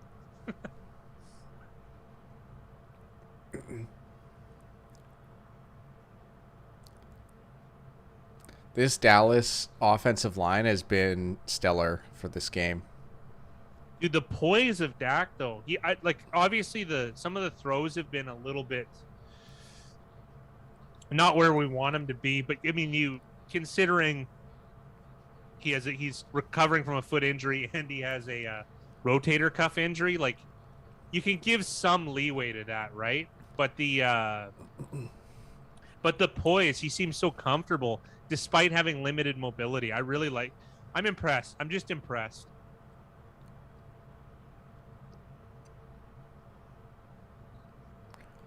What was interesting from that last play is watching Antoine Winfield, who was in one-on-one coverage and with a lot of space with Wilson.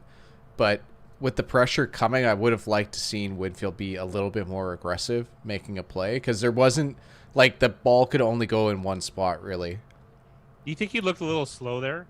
I think he's looked slow anytime he's had to move. And it worries me that he's been throwing off his back foot. But we'll see. It's kind of the guy's some power. Yeah, it's kind of his first game action anyways, so.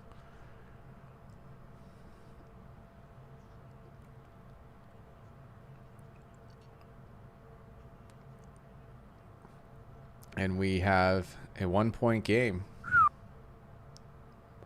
Well, Josh Allen, there was no wrong answer between Cooper and Godwin.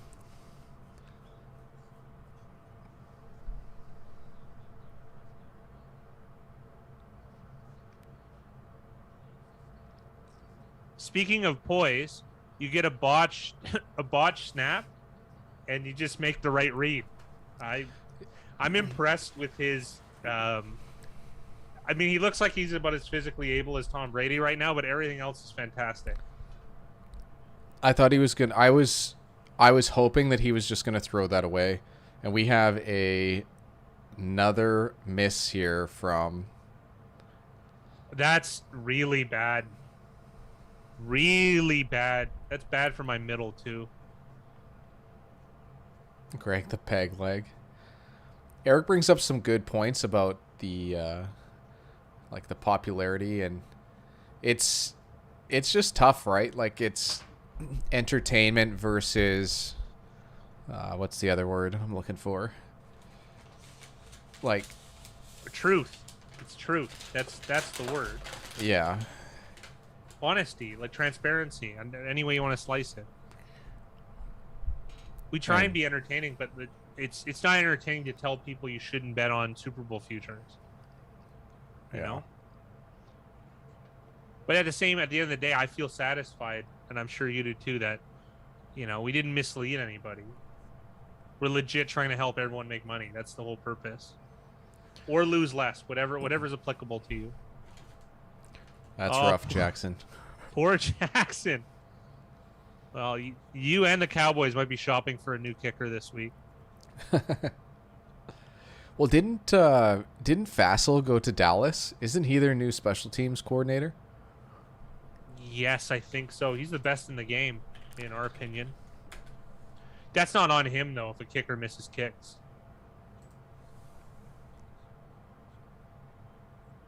I don't know if we can go that far as apps. I mean, the college basketball, you could make a case, but I don't think in the NFL it's that. I mean, again, I say that, but then in this world, anything is possible.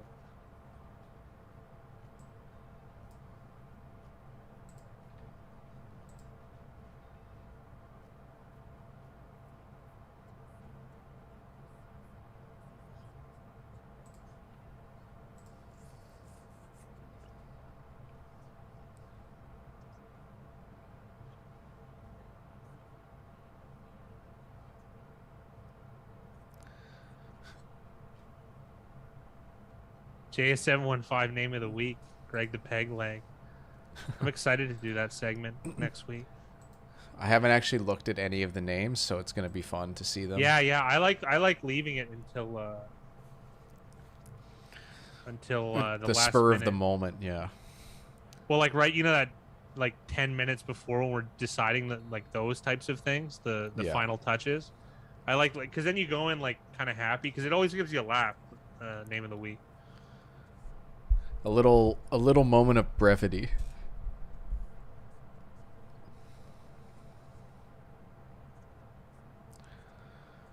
The laces were out. I shouldn't publicly voice how many times I've seen Ace Ventura. Even this year, I've seen it like 3 or 4 times this year. R2, I have no clue. I haven't seen. No way we could give you that. I haven't seen him type play. Of breakdown on a first round wide receiver. And there we get some more luck. A second turnover from the Tampa Bay Buccaneers. So if this is correct, every time Greg Zuerlein misses a kick, it just puts a hex on Tampa Bay to lose the ball on the next play. And this is one of those ones, like, it's going to go down as a Brady interception, but, like, is Leonard Fournette for real? And also, like, this is why you bring in Giovanni Bernard, because this wouldn't have happened. I shouldn't say it wouldn't have. It would have been less likely to happen with Giovanni Bernard. How are guys like Fournette that bad at catching? Yeah, Jackson. Because there hasn't been a game yet, the leaderboards, it's going to lag behind until we have some games to put in. Yeah, it'll just import from something else, so it'll update. Will get updated, rather. Oh. Wow, man. Like, Fournette.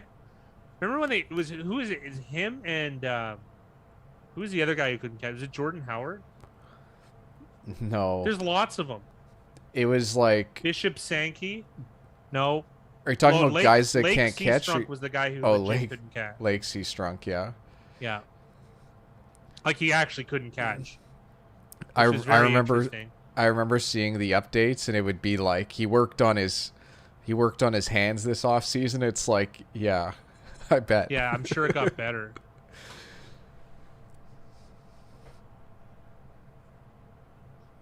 You're curious about the names.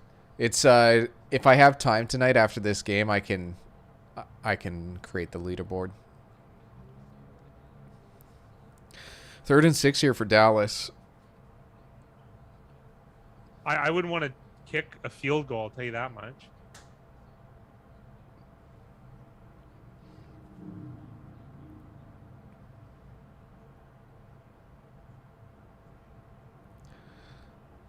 Dak is in a hurry to get this ball. Almost a pick by Levante David. Is he allowed to take his helmet off like that? No, that's a 15-yard penalty.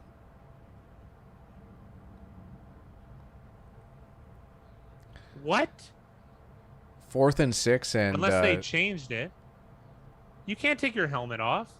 Can someone inform me? Because last time I checked, you were not allowed to do that. Oh man, Dak threw that into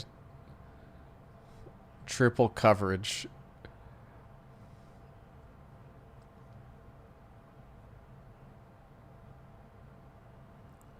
They had to show that make probability of 89%. Because the last one was a 31-yarder, so it only means that it was better.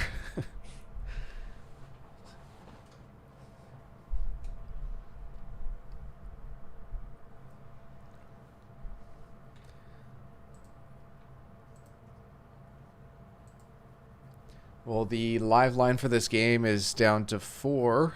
The OU, though, is up to 61.5.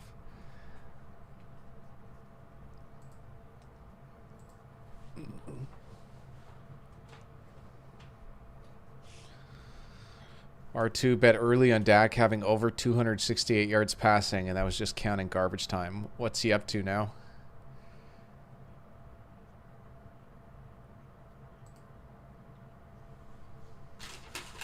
Oh, I just saw that Jackson posted. Yeah, I read a little bit, and I want to take the time and I'm read it gonna save properly. it. This is some like primetime reading for me. It's like unbelievable all this stuff. So It's actually quite sad.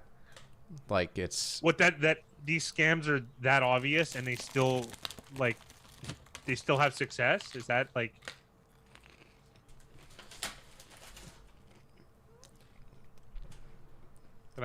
PT Barnum or WC Fields is a sucker born every minute. I'm not sure which one it was, but you know, it's true.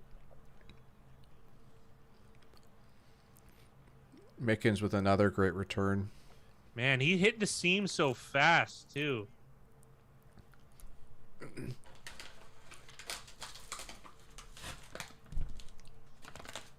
They left 3 minutes on the clock. That's pretty reasonable for Brady and co.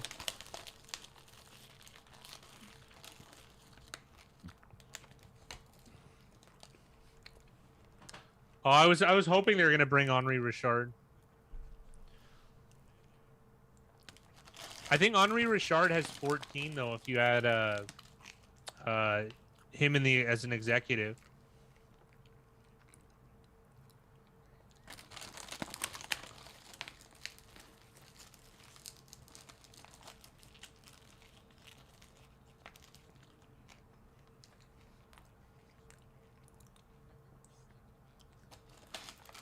Big Rye really getting in on that chow, eh? Mm-hmm.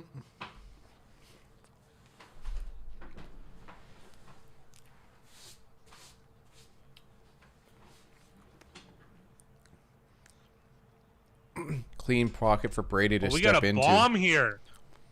Whoa! Just excellent pass protection on that play. And Brady gets to step into a very clean pocket and make a good read.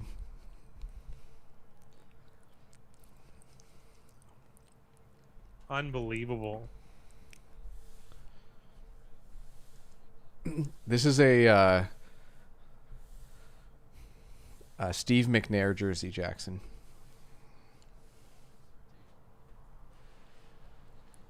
Never say never, Jay.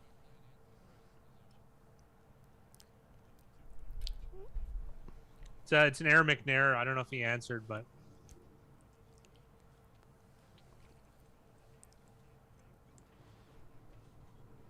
I actually got rid of all my jerseys. This is the only one I have left.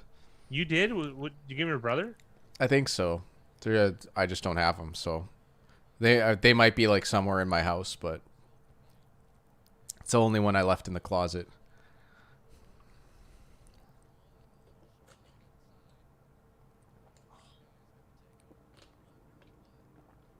Is that the second touchdown for Brown? No, it was Godwin, Brown, and Gronkowski.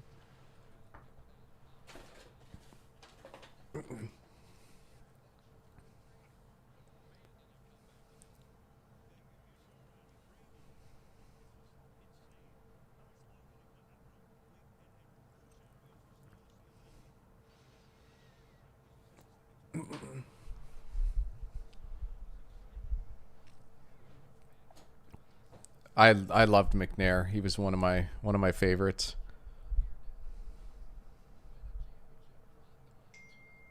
This Cowboy Steve Swiss cheese.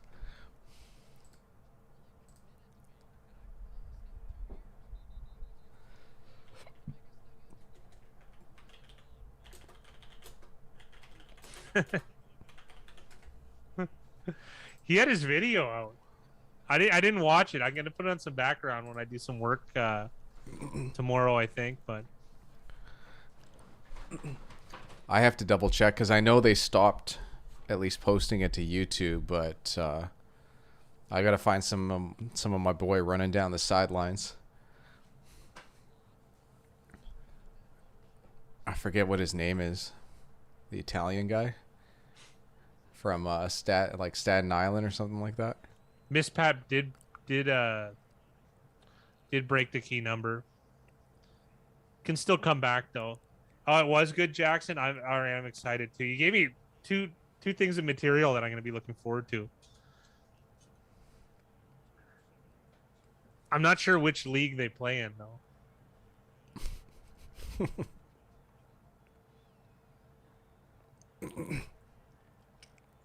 Audible Oh, at right. the It's line the for one where they Dak. play. Dak looking at the safeties on this play. Second audible, but they take it to the 2-minute warning. Big Rye has a theory about this. It's not even a theory, but it was a joke. And Mickey, if you upload a video on YouTube, you have to choose now if it's suitable for kids or not. And if you choose that it's yes, suitable for kids, it automatically turns off your comments. So I made a joke to Fat Guy that his pick videos are meant for all ages. And that's why the comments are turned off.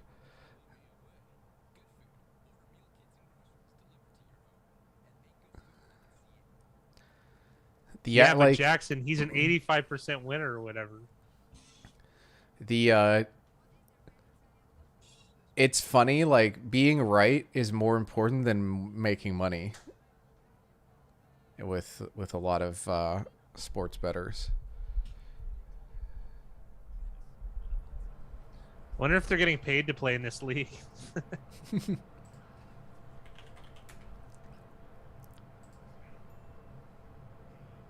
You know, I've never understood. There's that. We just watched a commercial for Italian coffee. Coffee isn't from Italy. What makes it Italian other than the way that it's, steeped? Like the beans themselves aren't Italian. I don't know. I've never got that.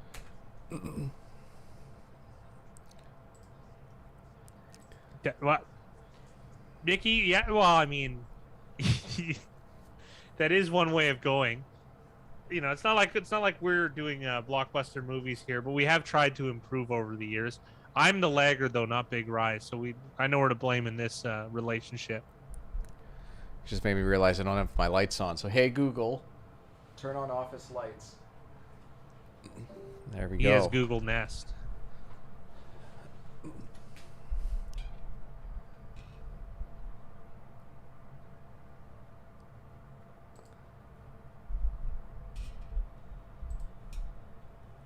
Yeah, but and then what juice does he pay? Wow. What's going on, Mud? Mud. Man, we got it. This is a great day today. Got a whole gang here.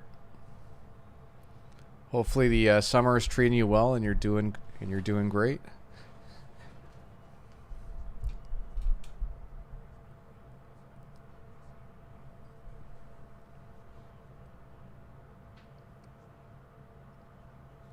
So we've got a nice 2-minute drive here for Dallas before the half. This is super key because Dallas actually gets the ball to start the second half as well.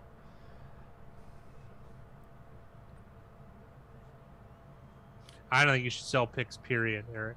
Just doesn't. The economics of it don't make sense. Was that another really good catch by Gallup? Oh, right, Jackson. Unbelievable.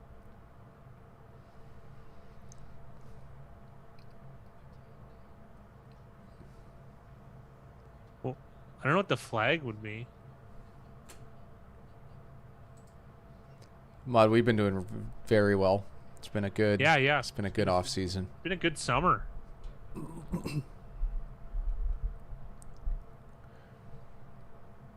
This Jamel Dean matchup with whoever he's on is going to be pretty key. It's actually been a very, very big compliment to the corner on the other side. Let me just double check. Carlton Davis. So you can definitely tell Dallas is targeting. It was Murphy Bunting until he's out. Now Jamel Dean. And also, too, like, all three of their receivers are pretty close in strength on Dallas. So, like, you're going to have a mismatch. When you invest draft capital in receivers, then, like, realistically, this is one of the few benefits I think you should get out of it. Was the first round they traded for Amari Cooper. CeeDee Lamb was a first rounder, and Michael Gallup was a high second rounder. It looks like they just moved Cooper out to his side of the field, and it doesn't look like. It looks like the guys are staying on their sides, like corner wise. So be interesting to watch that matchup. We haven't seen an accurate deep ball from Dak Prescott, though. I'm a little worried about that for him. because because think about it, if your foot's injured or sorry, your ankle's injured, you're recovering. I'm not sure which one it was, and your rotator cuff, it'd be hard to have zip, which might be an issue for him. I'm not that worried about the arm strength, but I haven't seen it yet this game. I feel like there's a little less zip. yeah, I see it more in his running. Decision making, he's done a very good job, other than that one pass that really could have been picked off. But I think decision making, he's done great, and his poise in the pocket's unreal. Seems like a lot more of a mature player. I hope Dallas gets this.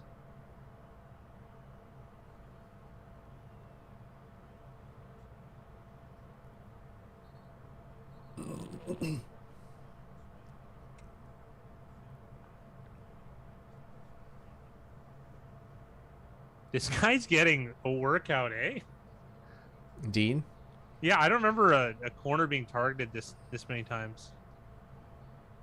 Well, that play was just like his timing was off because of what was going on in the pocket. And the other thing, too, that was interesting is Gallup tried to catch that with his body instead of his hands. And it's especially tough when you're hand fighting with a guy and trying to make a hand catch, but... Nice play. So Dallas still has all 3 timeouts. 1:30 on the clock at the moment. The only thing, the way to botch this is to not take almost all the time off. Jason Pierre-Paul is sauntering off the field.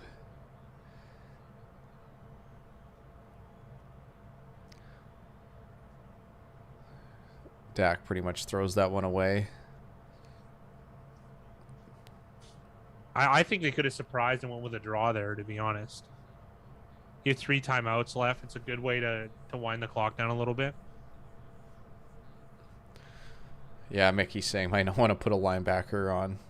Yeah, yeah. So they brought in a rookie to pass rush on that last play, and it looks like I guess he's still out there, so he's not hurt.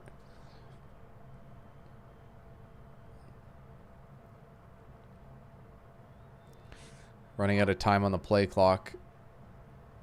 They get it off. You don't want to have to use your... Oh, no. That was close. See, that's the difference in athleticism, though, for Prescott. He would have been able to get by Shaq Barrett, but not right now. And that's just a huge play for them. I probably blew off another finger. That was gross. And when he did that, what's his name? Adam Schefter paid the nurses to get a photo of it. I can't believe that scumbag has a job. It's a little rat, a weasel. I particularly don't like Adam Schefter, and that's one of the biggest reasons why.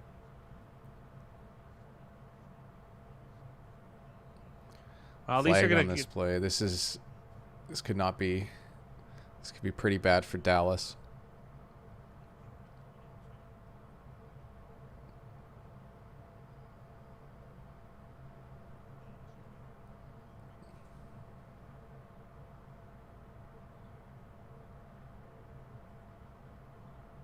That's the first holding call, though. This O-line's played really well.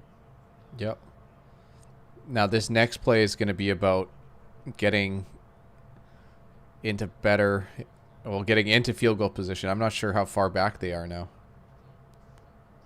You probably want to get on the right hash, too. Mickey's calling for the screen. I like that. Oh, they're way out. They're at, it looks like the 43, so... The biggest thing here is keep the clock moving. Try to get into field goal position. Tampa's probably going to play some soft defense anyways. This is not good. Dak, he gets out of bounds because he doesn't want to take the hit, but it would have been better for him to stay in bounds and take the sack. Yeah. Because that way you could take the clock down and take a shot in the end zone.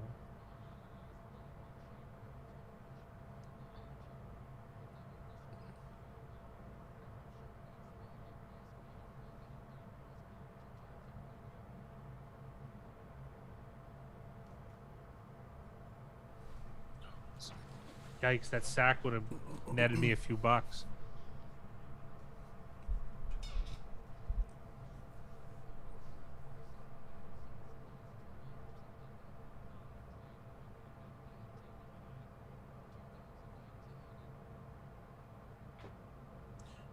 $92.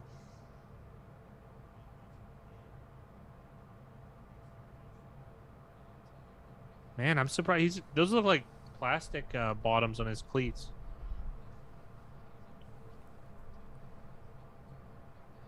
I always felt you got better grip with metal studs, big 6 studs. Wow, it's just one instance, Corey Andy. I mean, they're having a great game. They're still having a decent game on offense. Just yeah, really bad sequence is one way of calling it.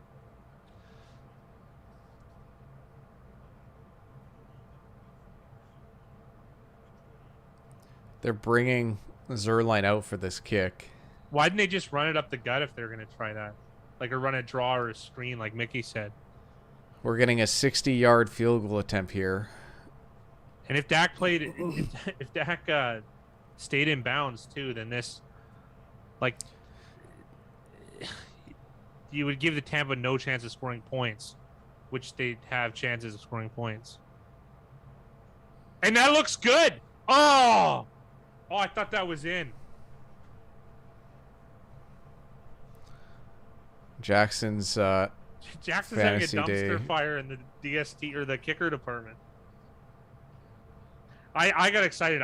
From the angle I saw it, I thought that was in.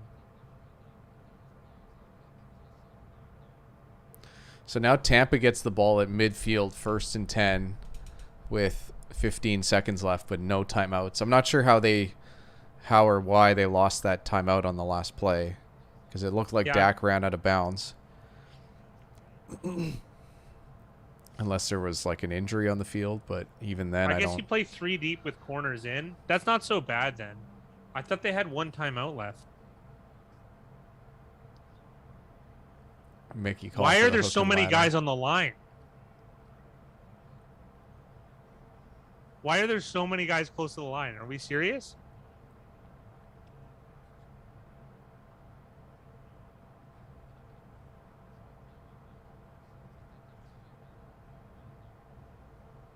Hook and ladder. I don't know why they don't have plays like that, Mickey. Like, I mean, it should. There's almost no downside to turning the ball over here, deep in the other guy's territory. So, I don't know why you wouldn't. There aren't more plays like that. Of course, we're just armchair offensive coordinators, so what can we really say? But I agree with you. I remember Randy Moss making one hell of a play. I don't even think it was like meant to be like that, but he pulled it off. He did. And then it's because so many guys were converging on him because he's Randy Moss. What's the other one? It was a guy on Miami, I think. I watched an old Miami game, and it was thrilling. The receivers were so good. All right, Jay, catch you later. Have a good night, Jay.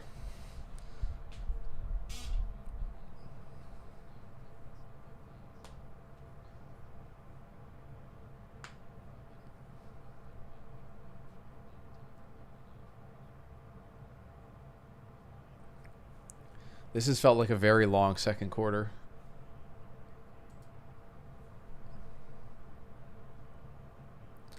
Going for the end zone.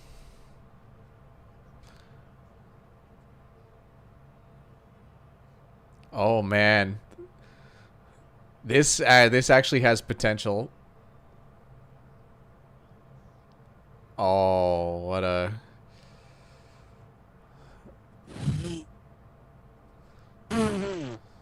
That was close, man. You know why that play has so much potential is that it's really like... It's like all you have to do is beat offensive lineman, a quarterback.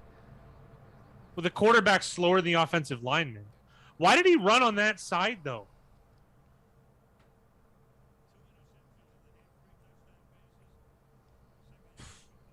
Okay, I'm going to use the restroom and wrangle my dinner. If you could hold the fort down, please. Yeah, for sure.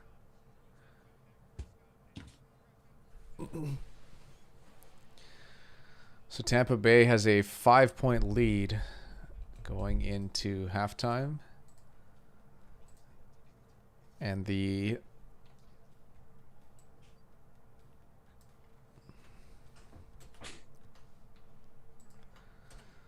live line is Tampa Bay minus 7.5 at plus 102.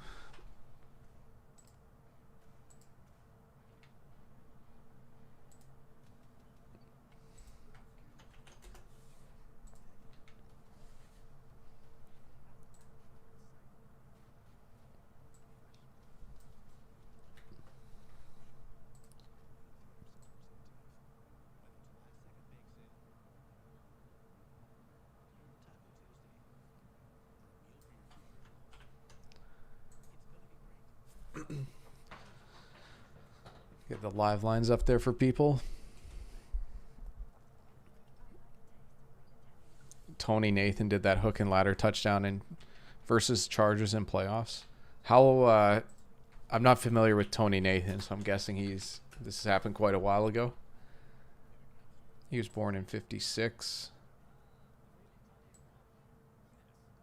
So this would have been in like the late 70s, early 80s, I'm guessing.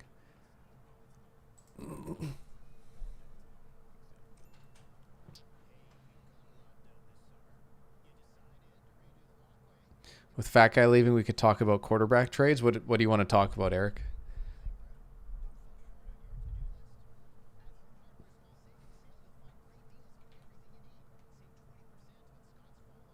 Yeah, early 80s.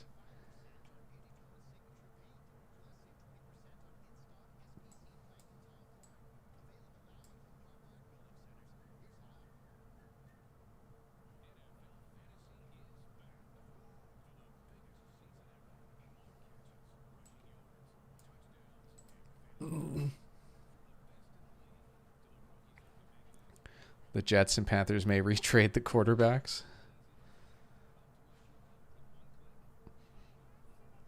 It'd be really fun to watch some of those old NFL games because I haven't watched very many games like from probably like before the 90s.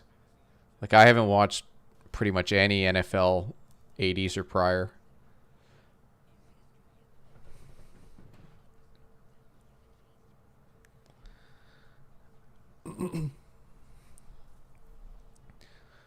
Darnold's such an interesting player in Carolina. Like I really liked Teddy Bridgewater and like I thought they had something good going on, but obviously Matt Rule felt differently and well the team in general, like spending that much capital to trade. And then Zach Wilson for the Jets is just he's looked great.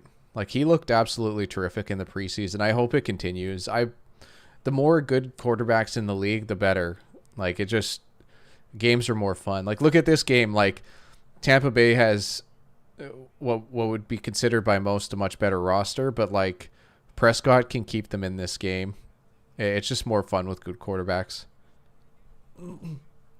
Like think about how exciting Bills games are now with Josh Allen.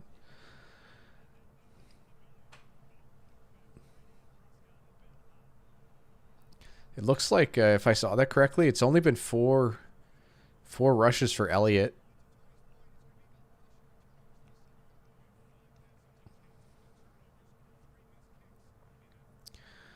Kellen Winslow had 13 catches and he blocked a field goal to save the game. Oh my goodness. That is crazy.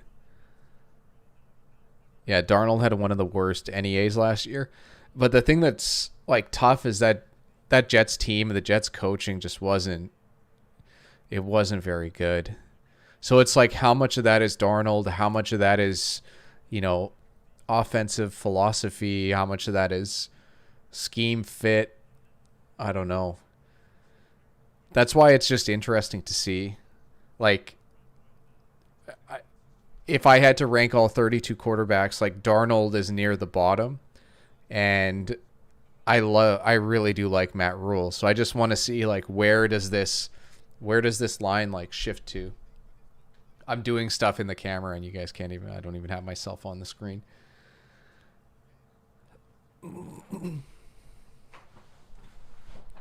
Yeah, 13 catches pre Jerry Rice was unheard of. It might, Jackson. I don't know enough about NEA to say for sure.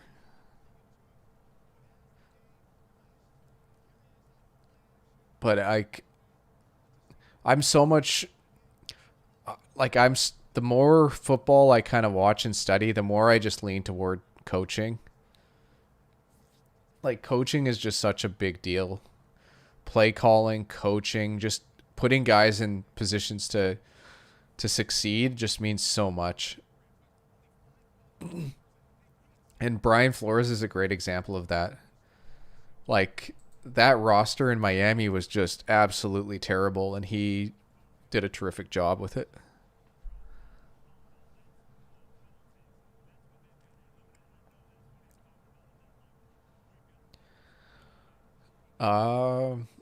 Well, the most public answer, Eric, for which game is most entertaining, it's going to be Chiefs Browns. Like Chiefs Browns those are two very popular teams.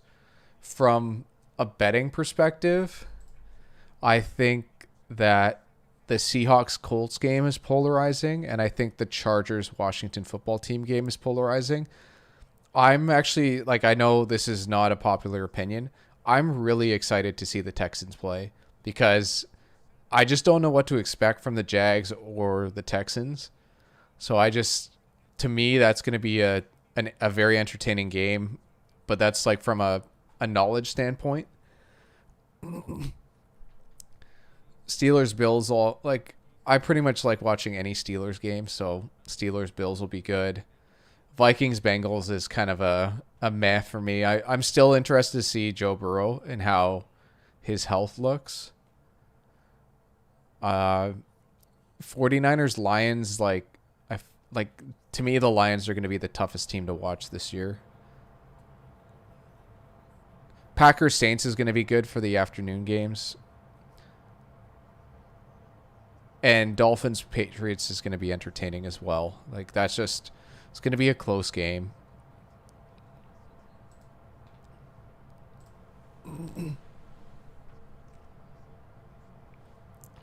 Yeah, like that's the other thing too, Jackson, is I just might be putting too much stock into Cully. I just think that they have a veteran team, and that like if Cully can bring them together at all, then it's going to be great. But some of this early stuff, like I don't really like what they've done with Watson. I don't know how much of that is in their control or not. Oh, if it's the big Rye 5-star rating, it's going to be Jacksonville, Houston. That's going to be the 5-star entertainment game. And the Washington LA Chargers game, that's going to be 5-star entertainment too.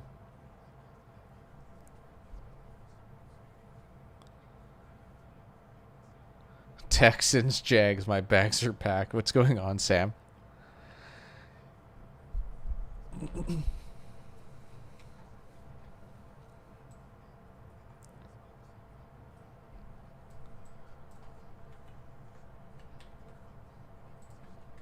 I guess I can do this, so I'm still here. Yeah, Jackson. Well, like pretty much any spread that's going to be within 3 points either way, like those are the games that are entertaining to watch. You know, this game is supposed to be a 10-point blowout. Tampa Bay's up 5, so if you want to take the very lame pace of going, they're going to be up 5 by the end, it's exactly 10. But it's like these games are cool to watch a team like Dallas possibly upset. But like Washington LA Chargers, like that game's going to be tied going in with like 4 minutes left, and it's going to be like, can Fitzpatrick like get to the 40-yard line for them to attempt a field goal, and then the field goal attempt's going to be like a 50-50 chance. Like those are the games that are really fun to watch. Like Jack, does anybody have any legit like, I know the game is going to go like this for Jacksonville Houston? Like I have absolutely no clue what to expect from either team.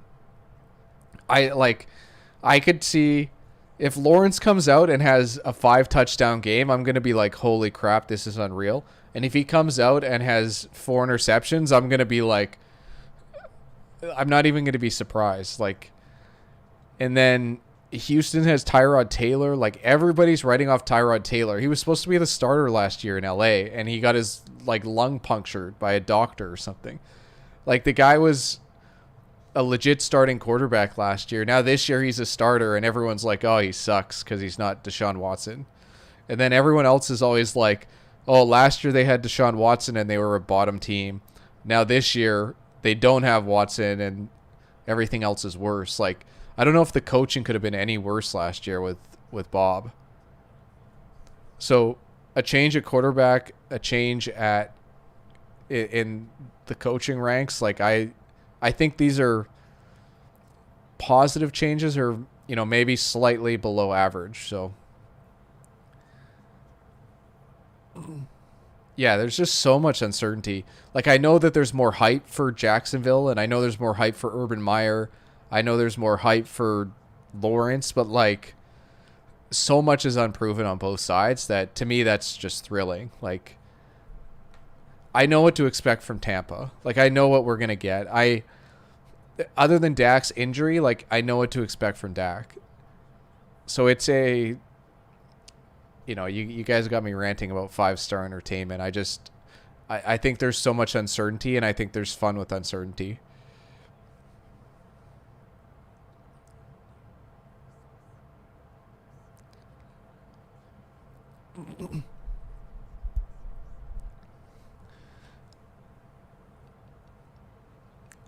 Like,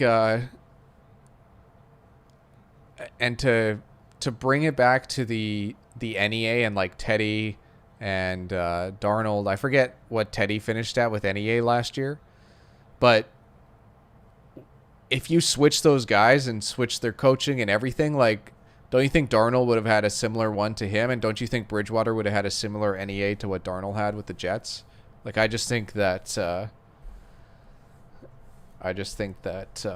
coaching has such a huge impact on that.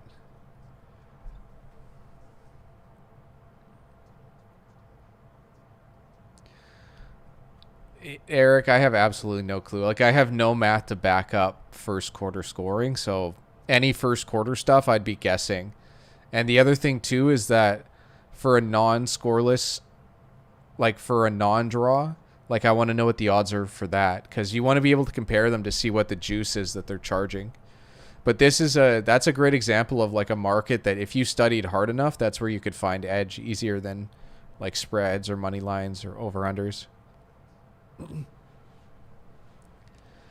I don't care too much about Cully not being a coordinator. Like, he's been in such a strong coaching room with Harbaugh, and like, I think Harbaugh went from a special teams coordinator and, like I just said it, coordinator, but like, head coach is such an interesting position. Like, you just have to fill out your coaching staff with good coaches and then just make smart decisions during the game.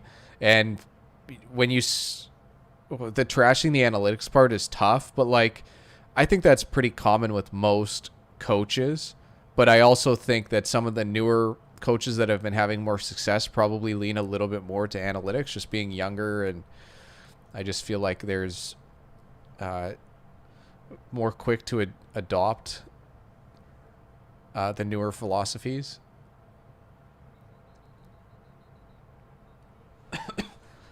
Yeah, Stafford on a good team with very, very good offensive coaching is going to be nice. It'll be interesting to see how he adapts to being on that team. I think Teddy's was like average. His NEA was average, but like, you and I are both just going off the top of our heads. Houston +3 at even. That seems good to me. I don't have any of the prices up for that game at the moment, but that sounds good because I know that line moved down to 2.5. So if anything, you'd think +3 would be like -120, but that sounds really, really good. All right, this game's back on. We had a touchback to start. I will move the live betting off of here just for now. I've got it on in the background just so I can see what's going on live.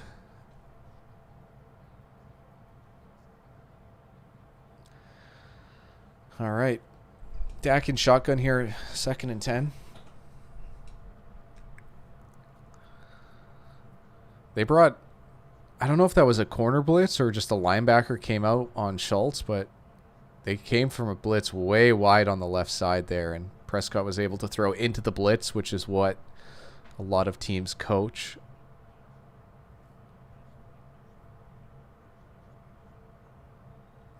They're highlighting how much success the Bucs defense had against the run, and it's been surprising how little Dallas has tried to run the ball this game. The fat guy's going to take his time. We have Mike Edwards down. This is the second secondary player that's gone down this game, but he is the safety that's in replacing, I believe, Jordan Whitehead. And this is not good for Tampa. Like, they're losing too many secondary players. This could be a dangerous second half. Like, they might not even have enough bodies to play in the secondary if Dallas really wanted to spread them out.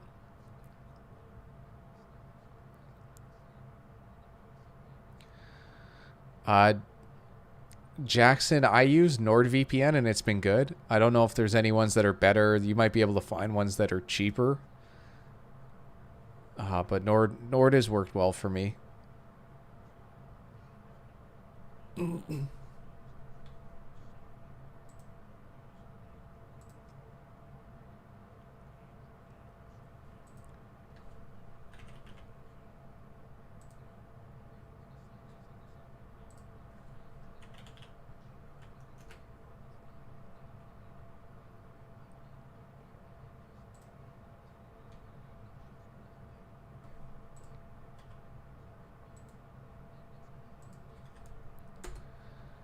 I get you, Jackson. If I sent you a link, it's something that you can try. Yeah, Mickey, the pass rush hasn't been there for Tampa today. I can't tell if just the pass rush has been forward from Tampa's side or if it's been just very strong offensive line play. It's probably a little bit of both.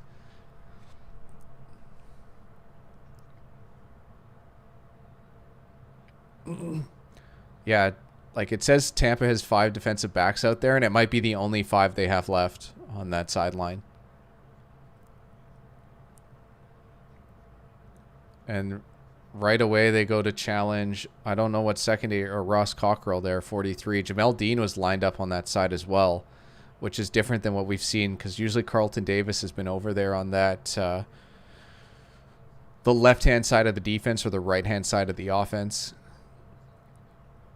But it looks like they had Carlton Davis on Gallup on the left-hand side of the offense. Prescott actually took a hit there, though, from Ndamukong Suh.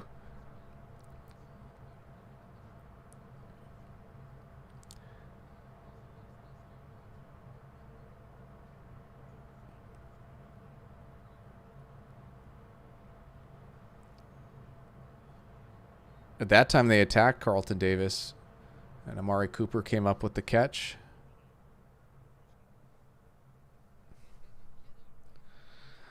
Oh, you could really get under his skin by start talking up parlays, Eric. That's for sure. R2 says it's easy to say it now, but Super Bowl hangover years with injuries happen all the time. The Pats would always be smart enough to rotate enough of the roster between years. Yeah, it's just it's more like they had good luck staying healthy last year, so it's just you're more than likely not going to be as healthy if you had a lot of healthy players the year before.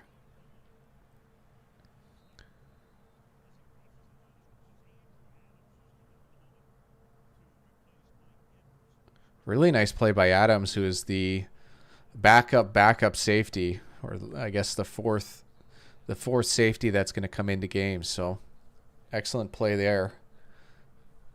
Looking like more of a strong safety type inside of the box, making a play on that. I believe it was a run play. Yeah, the extra playoff games as well.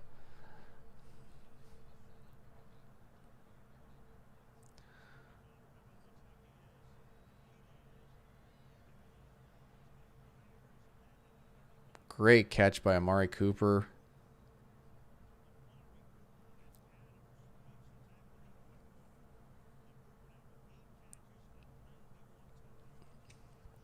Yeah, Mickey, you'd have a better memory than I would when it comes to injuries.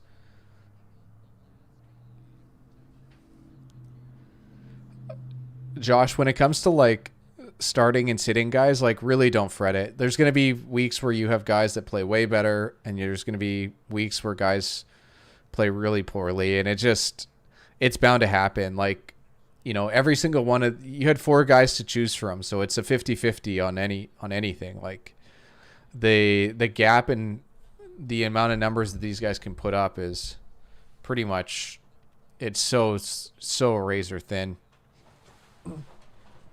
Yeah, so Vita Vea didn't play last year. I remember he got injured early. I don't think he returned. Godwin got hurt too.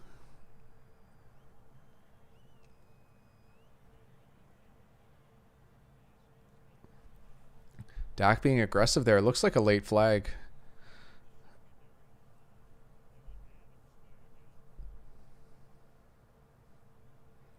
Yeah, OJ Howard is still... I don't know if he's out or if he's still recovering, but I haven't seen OJ Howard out today. He wasn't part of the inactives either. So Adams, it looked like he had decent coverage on the Cooper catch, but now he gets flagged here. So one good play in the box and then a couple tough plays in the secondary. There's not a lot there. That's a really rough call. Oh, I don't know if I just haven't seen this false start.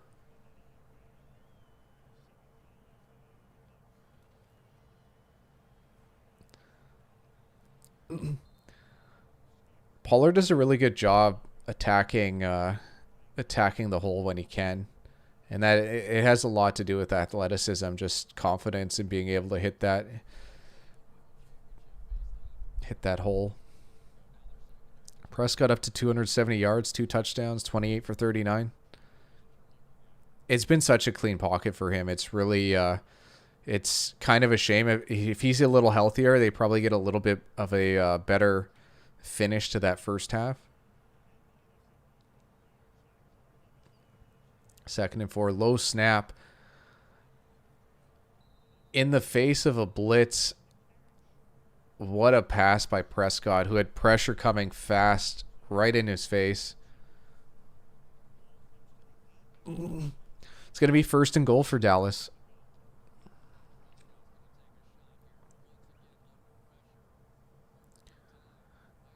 Yeah, that was terrific. It looked like Cooper... Oh, Prescott keeps...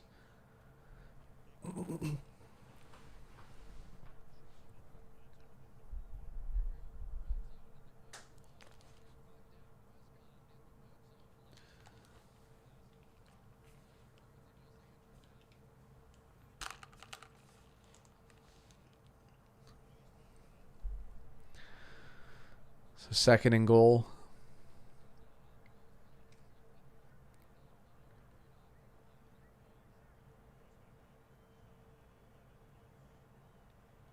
Eight guys in the box.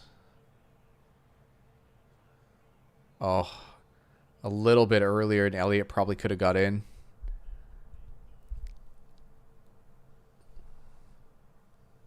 Third and goal here. This is feeling like 2-down territory. Like a touchdown or the field position just helps them more than a field goal at this point.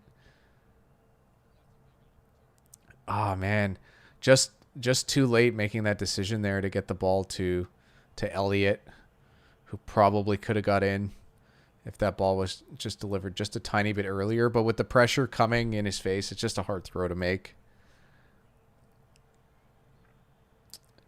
Elliott with the one-on-one on the outside with Adams, who's looked terrific in the box here. He had a hit on Prescott, and that looks like possibly a tackle for the loss. Dallas has a decision to make here.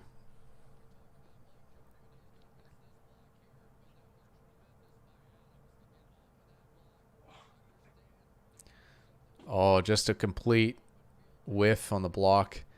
Excellent play by Adams. Really, really good. How are we looking here? Well, Dallas was just knocking on the doorstep It looks like they're Oh. going to settle for a field goal here. And Zerline almost misses that one. But now it's a 2-point game. So Dallas able to capitalize. Let me just look up so I get his name right. But Mike Edwards had an injury on that last drive. So now they are out Sean Murphy Bunting, Jordan Whitehead, and Mike Edwards in the secondary. So lots of snaps there from Andrew Adams, who, let me just double check. He might be a UDFA, but he made some nice. Oh no, he's actually a veteran. He's been in the league since 2016, but he hasn't, off the top of my head, hasn't played significant snaps. Jackson cheering on, getting those points back that he lost. Yeah.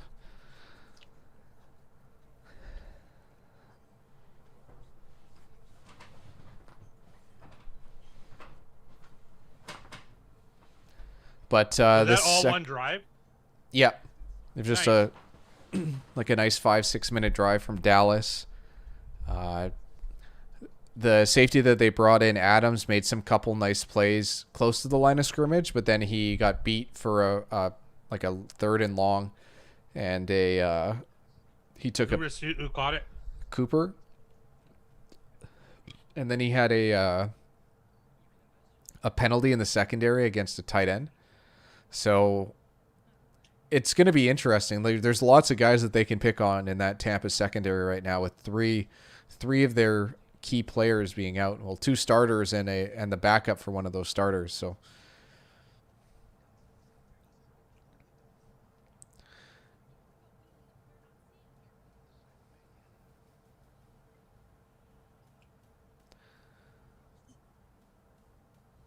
there's a Godzilla Kong movie. Yeah, this I feel like that came out like a year ago. I remember the Angry Video Game Nerd did a movie review because he's a huge Godzilla fan. And I think his review was positive. Pardon me, Big Ray? I said I think his review was positive too.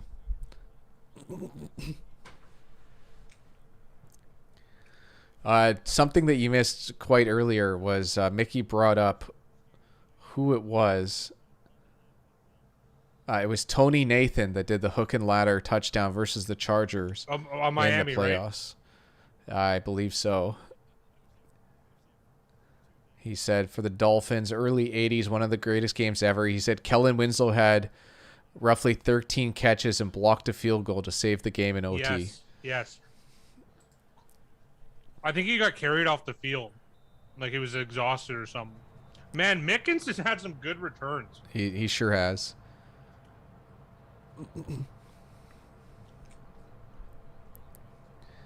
It's funny, though. Like, you think about this roster and Tampa's offense. A guy like Mickens on most other NFL teams would be like a guy that they're trying to like do these gimmick plays and get him the ball like 5 times a game that don't really work. Tampa, just stick to what works. Yeah. Putting Fournette out as a receiver is like laughable at this point after what he did earlier.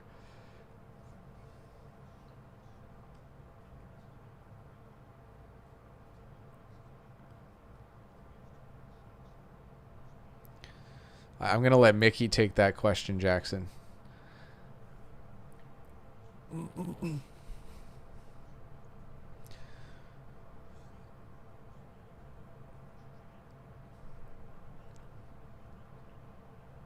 I don't know a lot about Steve DeBerg. Me neither.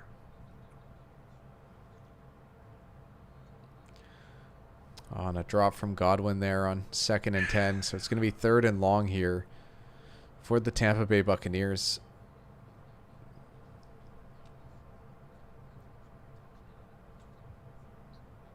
Can you imagine a 3 OT game?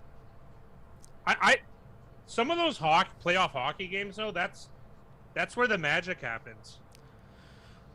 The long playoff hockey games I love, but long football game is Yeah. I see what you're saying. that's a whole different ball game.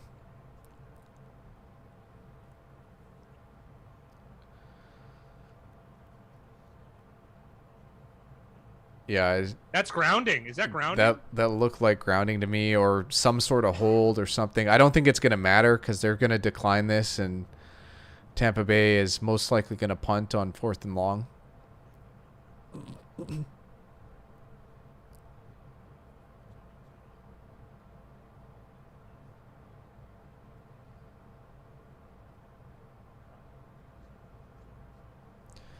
I don't remember that, but an 18 inning game is just crazy. Like, you play a whole another game. What time do they play till?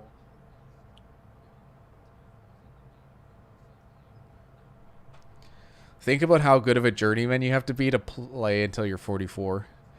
Yeah. That's pretty impressive. Well, you're probably so good off the field, like for the team. There's no other way you stick around. Yeah, that's a good point. Mind you, Josh McCown was still getting calls, and Kurt Warner, he could have played as long as he wanted to. So, but like, Kurt Warner's spot's a bit different. I'm sure you're financially set. If Steve DeBerg played in the 80s, it's not like, you know what I mean? Like, as a journeyman. He's making a couple $1,000s a week. Yeah, nothing wrong with that, but it's just, you got to keep at it. He's a longshoreman, basically. Yeah.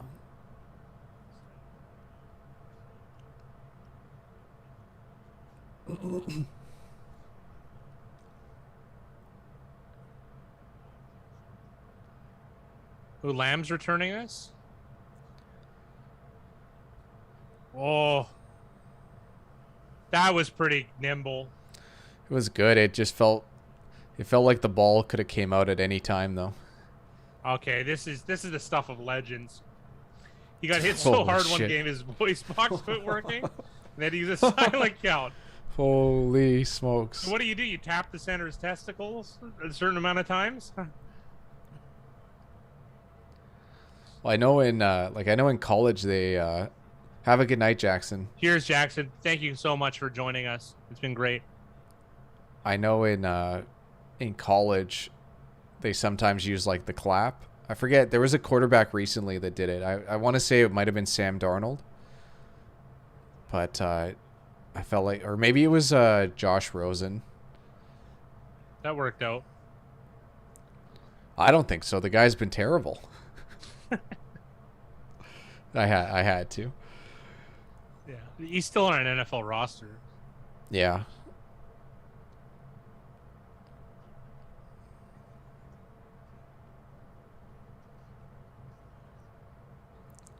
Man.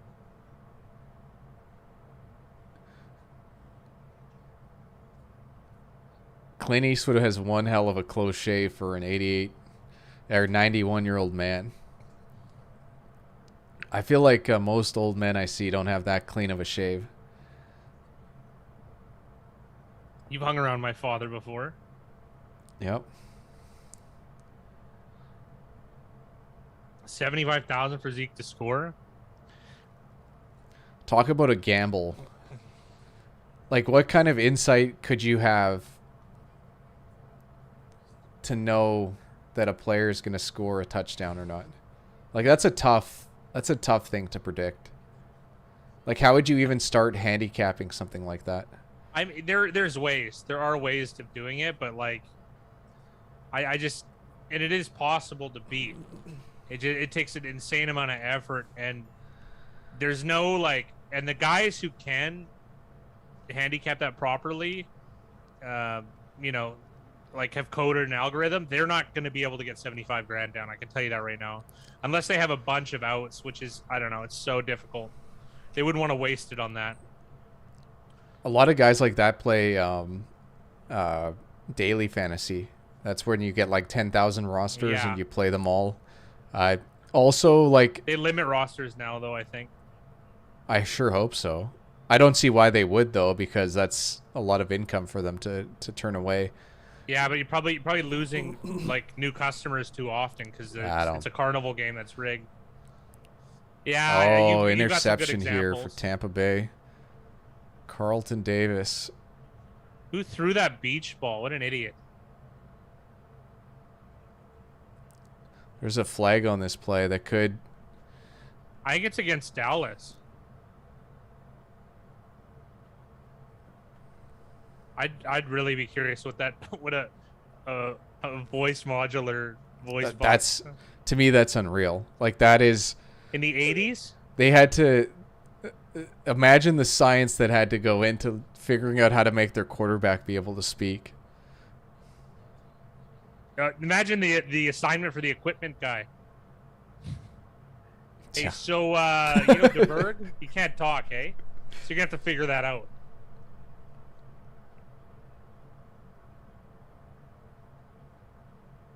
Wow.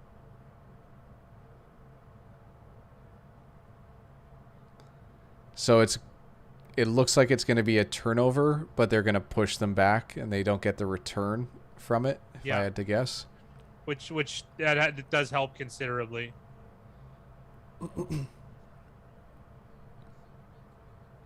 I want to see who tripped who though. That was tripping. Oh, I think they got Pollard on the back leg. I think this was catchable by a Lamb. It was. It was. It totally was. Well, he took his eyes off of it because he knew there was pressure coming over the middle. Why don't you just try and catch it and hold it in and take the punishment? I don't know. I hate when receivers do that.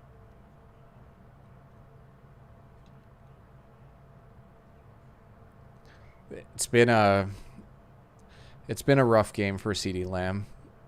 Still got a touchdown, but yeah. What a catch by Gronkowski. Holy smokes. Oh, do you see the male cheerleader in the back? He looked great.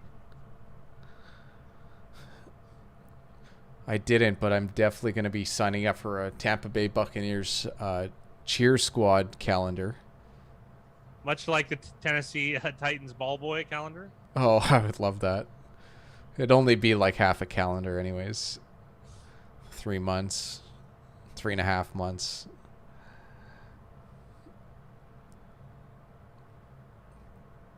Good job by that corner. Great job. He's made 2 good tackles, 30. Brown, I believe.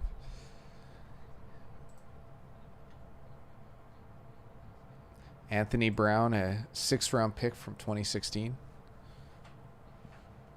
That's a lot of value to have that guy on the starting roster.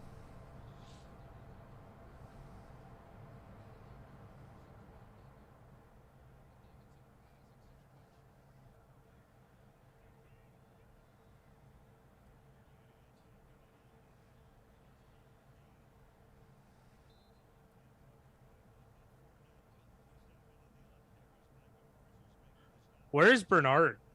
I feel like he should just be starting the whole game. He made all 3 running backs have made a gaffe, and that has resulted in a turnover. Bernard's was a turnover. Fournette caused a turnover, right? Another interception. Yep. And Rojo fumbled.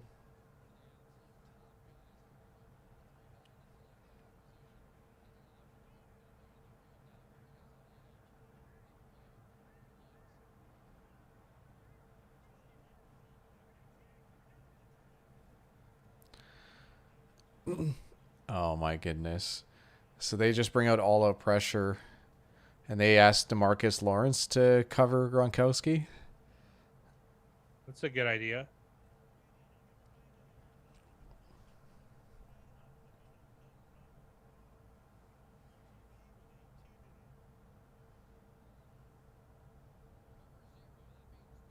Two touchdowns for Gronk. Pretty good start to the season for him, statistically. Oh, man.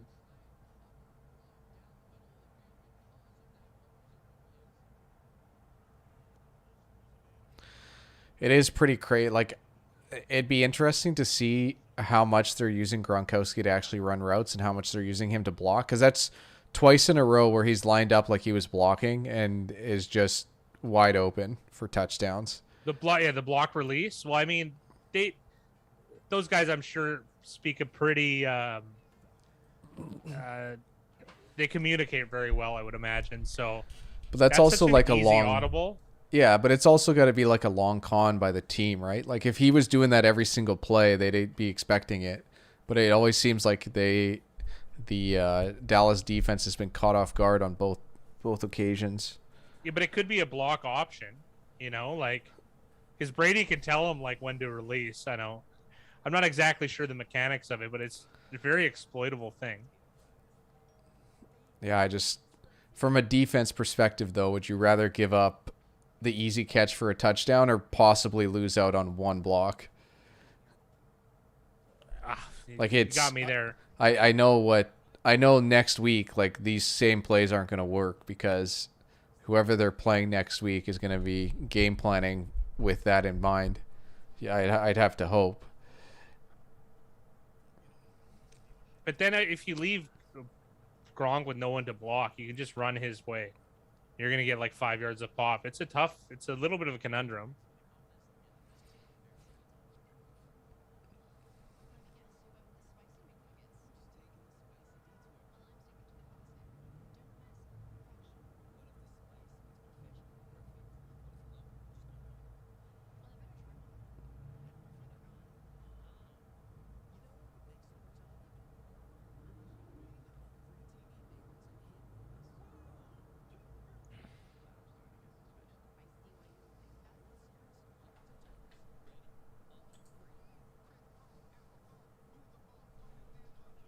They had me at Elf.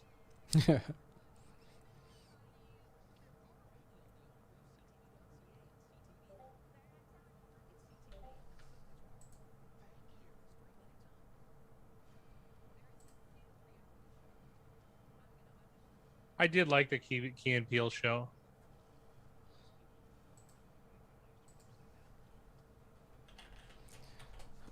I haven't watched enough. I know a lot of people say they like it. I've tried watching it and I just Thank you.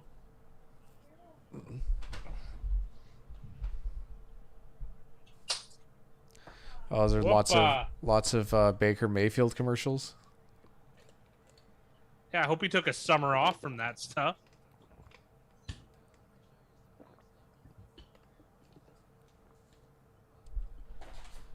Oh, this is hot. Hot, hot, hot.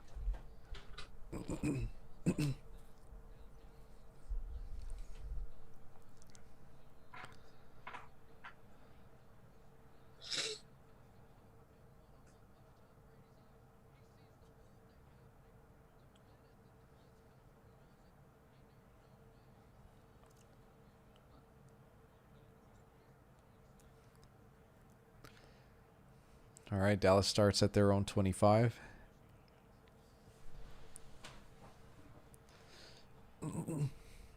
Go back to the ground.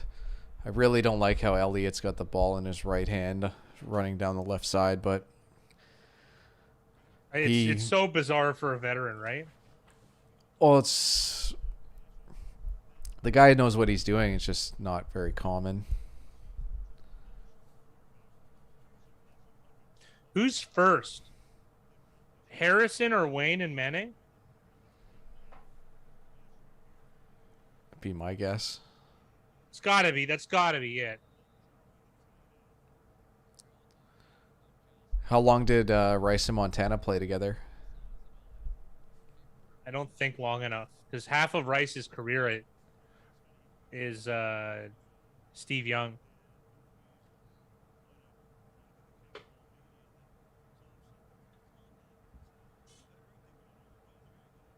Because I think Montana went to the Chiefs in 1992. I think.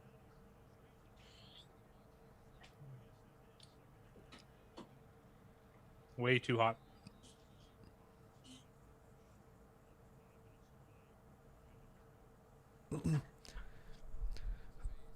The ball hasn't even been spotted yet, and the guy just signaled for a first down. I don't get. I just don't understand how the first down stuff works.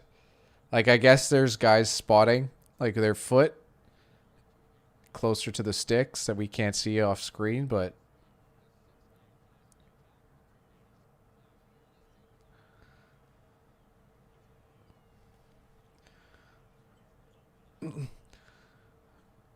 man, I think 6 defenders got to touch Schultz before he went down. That's a dangerous place to be twisting and turning like that.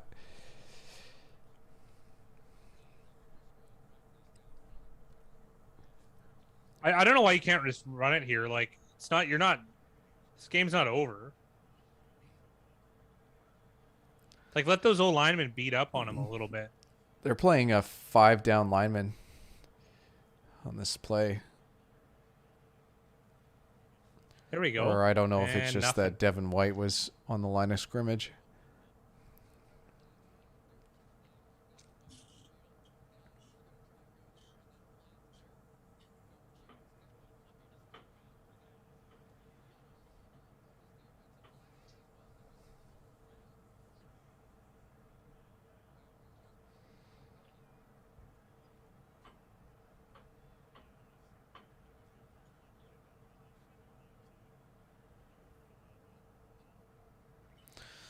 CeeDee Lamb in motion.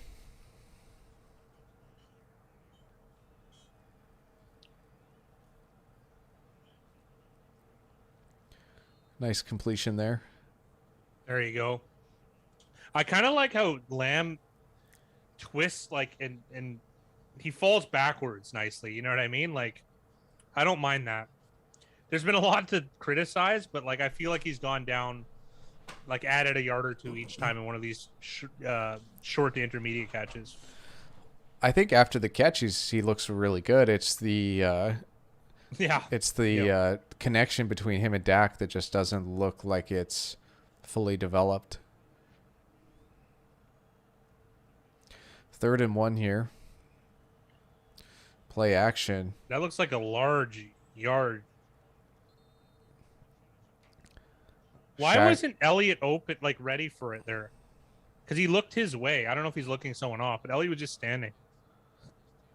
I think it's just how the play's designed, but, like, I think you should always have every skill position player ready for anything that could happen, because who knows. But the Shaq Barrett sold out hard on the run there, which was interesting to see. Well, it helps play action there.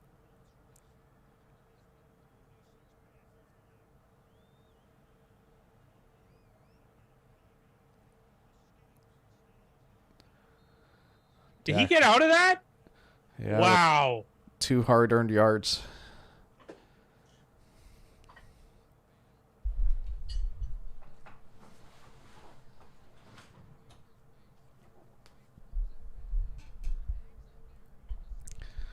Sue touched helmets with Prescott on that play. 2nd and 8. Just that box is just loaded with defenders, but it's because they're not as afraid deep. I think there's an issue there, honestly.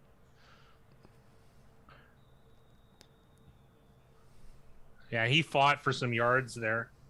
That was gritty.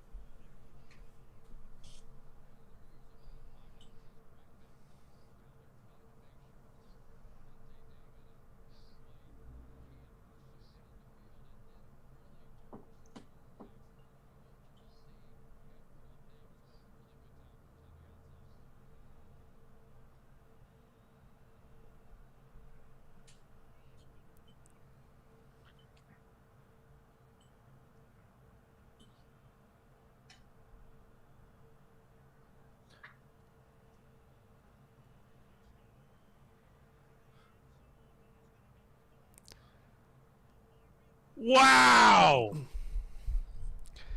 Really nice catch. I know Josh Allen's not going to be happy with that one. It looks like Cooper's laboring after the catch.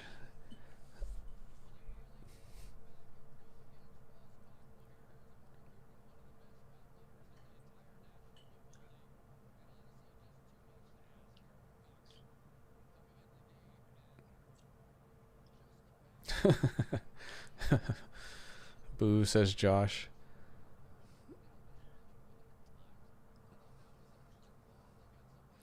It's like I said at half, though. You just can't be. You can't nitpick it. It's just it is what it is. You're I gonna would be have. happy that you have a player that's productive. Yeah. You know what I mean? That's a good problem to have. What is going on, man? As Jackson says, it makes a make, but it seems a little bit laborious. You know what it is, though? Like, Zerline gets talked about highly, even by you and I, like, as far as having a big leg, but consistency has never been his thing. He's always been kind of up and down with his with the consistency side of the game. Like, out of pretty much every kicker you can name or familiarize, he might be the worst, if that makes any sense. Sorry, could you repeat that again? I said out of, like, the main kickers that you would, like, name, like, like guys that are, like, staples in the league, he might be the worst of that group, which is still, like, it's still like, yeah, like, is he better than Justin Tucker? No. Is he better than Butker? Probably not. No, I'm a suck up guy too. Yeah, suck up's been good.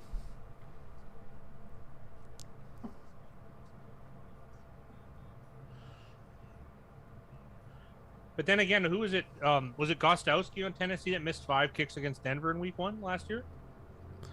That sounds about right. And, like, Gostkowski was one of the guys that was very, very, very consistent. He's a Hall of Fame player, a kicker. Yeah.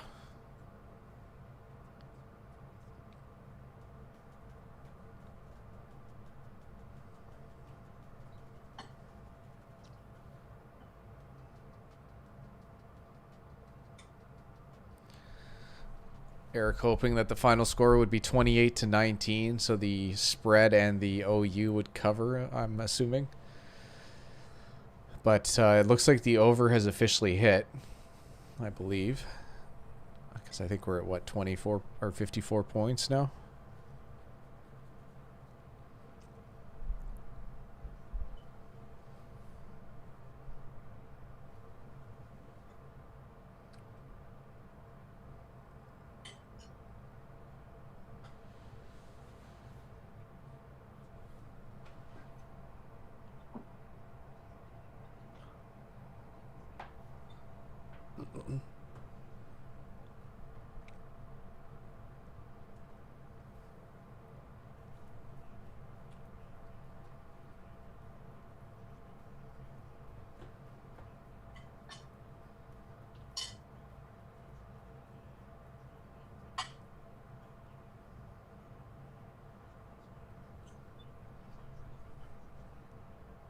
Can the defense hold off a touchdown though?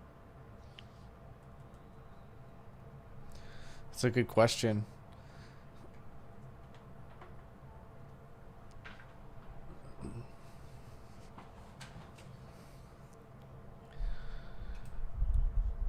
It's pretty crazy to see this. The Tampa's only had the ball for 14 and a half minutes, and Dallas has had this much success, which only bodes really well for Dallas in this fourth quarter.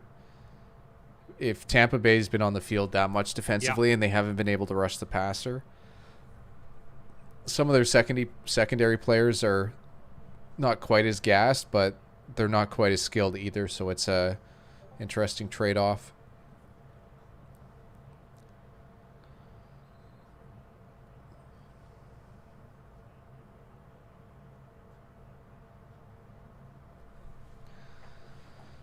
Tony, I took Dallas money line. I know Fat Guy has an array of bets on both sides. Yeah, at different prices.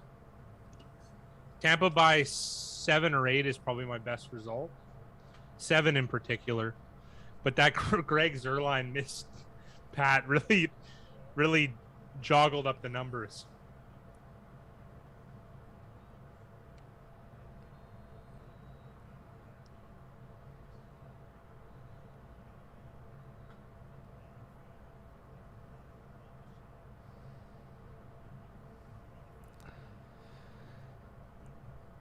I know Tampa's not going to do this, but I'd really like to just see Giovanni Bernard play running back for this team for a full game and see how it goes. Yeah.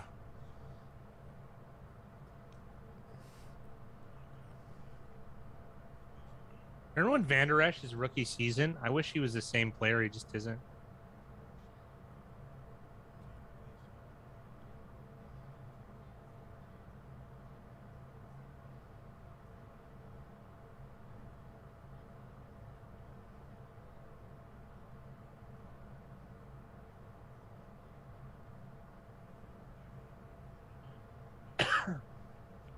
Tampa Bay has elected not to extend the quarter. That's bizarre.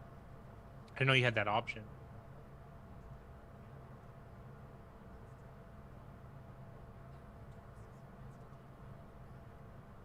Well, plus 260 is minus. I think plus 260 is the true odds for minus 110 multiplied by minus 110. But like, yeah, if I got 320, do you know what I mean? I'd be okay because true parlay odds is 3-1.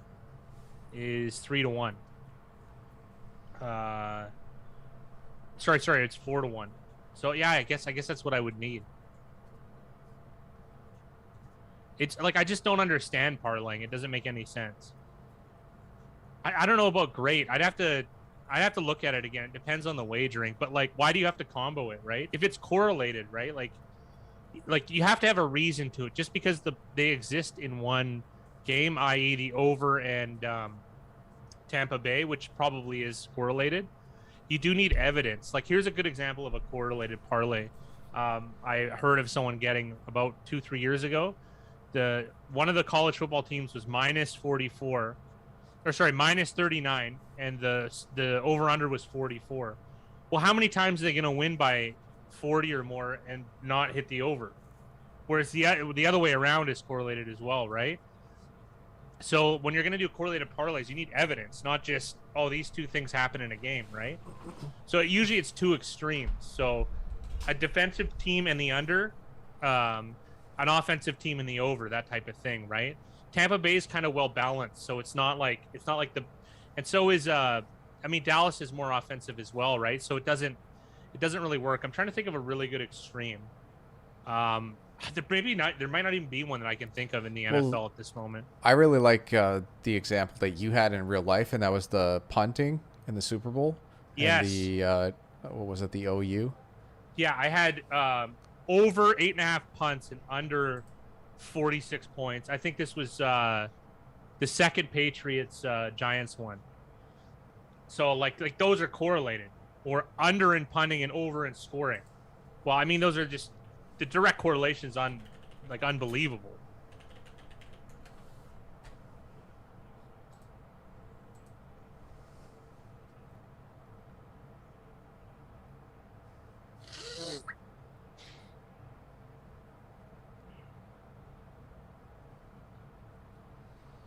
There's a nice run from Fournette in the offense.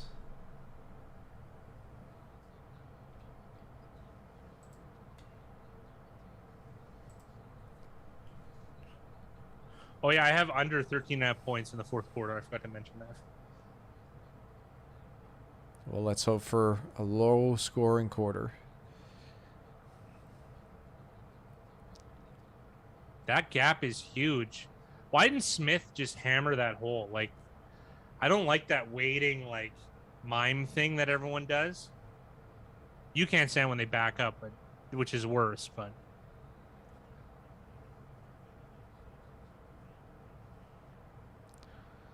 I'm trying to figure out who 9 is on Dallas. Jalen Smith. These numbers are definitely an adjustment to make. Yeah.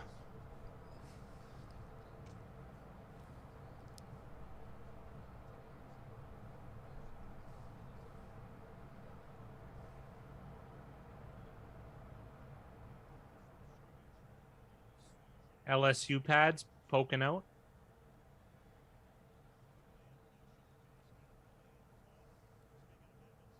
So easy. So easy. Mike Evans asking to come off.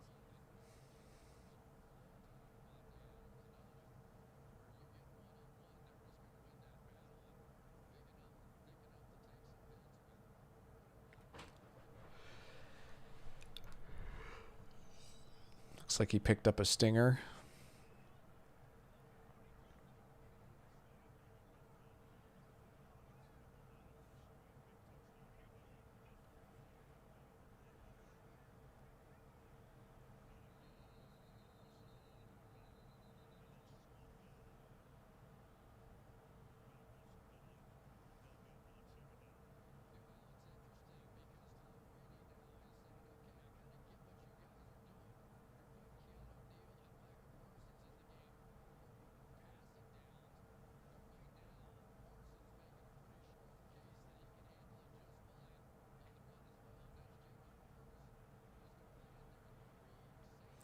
Second and 10 for Tampa. Keanu Neal playing linebacker. Interesting, eh? Yeah, Eric, but you got to do the math on it, right? Like it's I think is what gets everyone in trouble, including Big Ryan and I.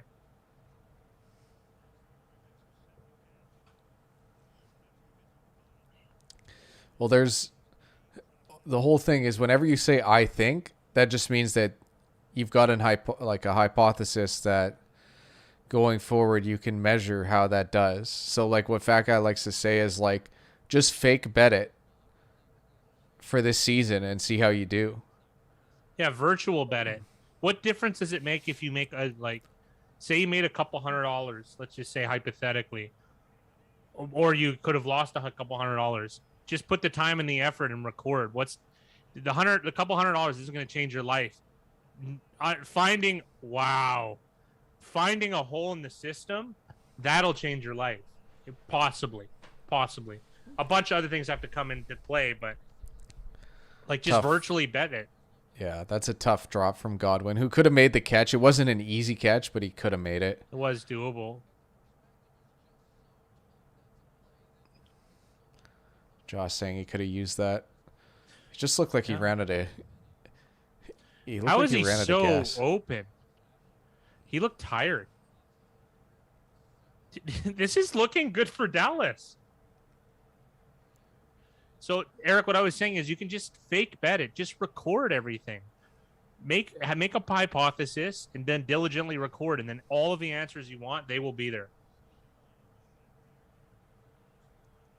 Because you have to know your edge before you determine bet sizing anyways. At least appropriate bet sizing. Why didn't he just let it bounce?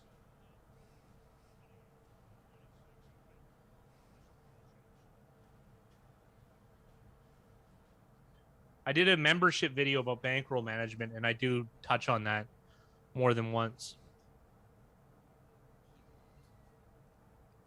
Yeah, guys, I highly recommend the membership. It's $5 a month. You get access to our private Discord where we all chat. And Fat Guy and I are working very, very hard on some specialty videos. For Fat Guy, it's more about theory. And for me, it's more about betting market stuff. But I like to think it's pretty damn good content for what you're paying. I just got an email today, Fat Guy, from Sports Insights. I don't even know why they would brand Sports Insights considering they just shut down. But they were highlighting that Sports Insights and Action Labs, it was 50% off if you buy it right now. And pretty much the stuff I'm doing for like pretty much $5 a month, they're trying to sell for $270 a month. It's just crazy. Yeah.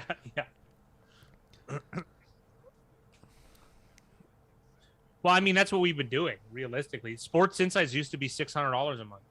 Yeah. Like way back in the day, and when I was using it, 2010, 2009. And then the stuff they had for $600 a month went free. The stuff that I used. Yeah, it's crazy. It's super. The information was unbelievable. The modeling was terrible. Yeah.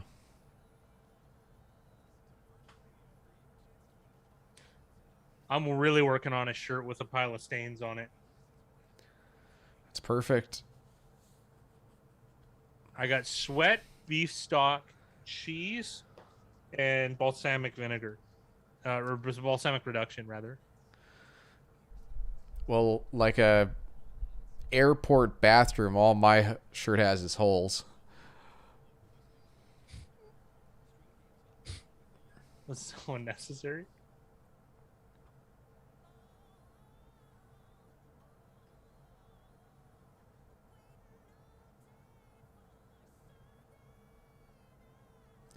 Oh, I showered twice today. I don't know if that's the issue, but the shirt is. This is a Hall of Famer right now, and this one already has a mustard stain on it. I'm a big Dijon guy. Well, Eric, like I mentioned, you'll know. You just track the results, and you'll know. You won't have to hypothesize. I think is a dangerous thing. So you have to turn I think into I know in this type of application if you're trying to make a go of it. If you're trying to have fun, there's no reason to hypothesize. Just pick what you like and go with it.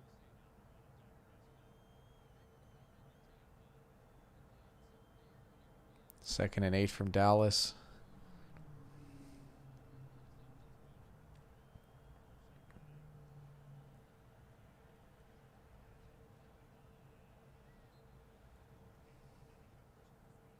Oh.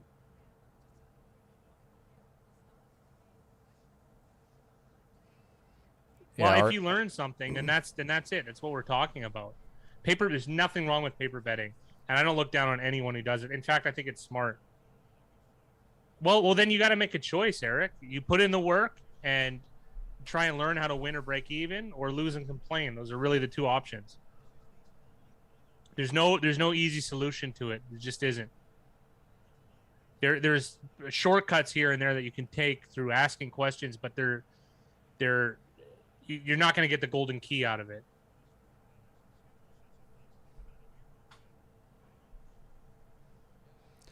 Dallas went with the quick snap there to try to catch Tampa off guard, but didn't look very good from their side.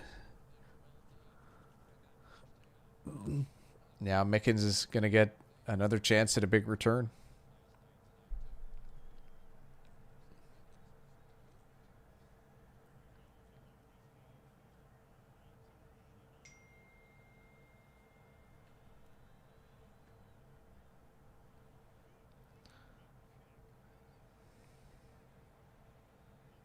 Holy. Better coverage that time by the two gunners. Nice job. Nice job, Dallas.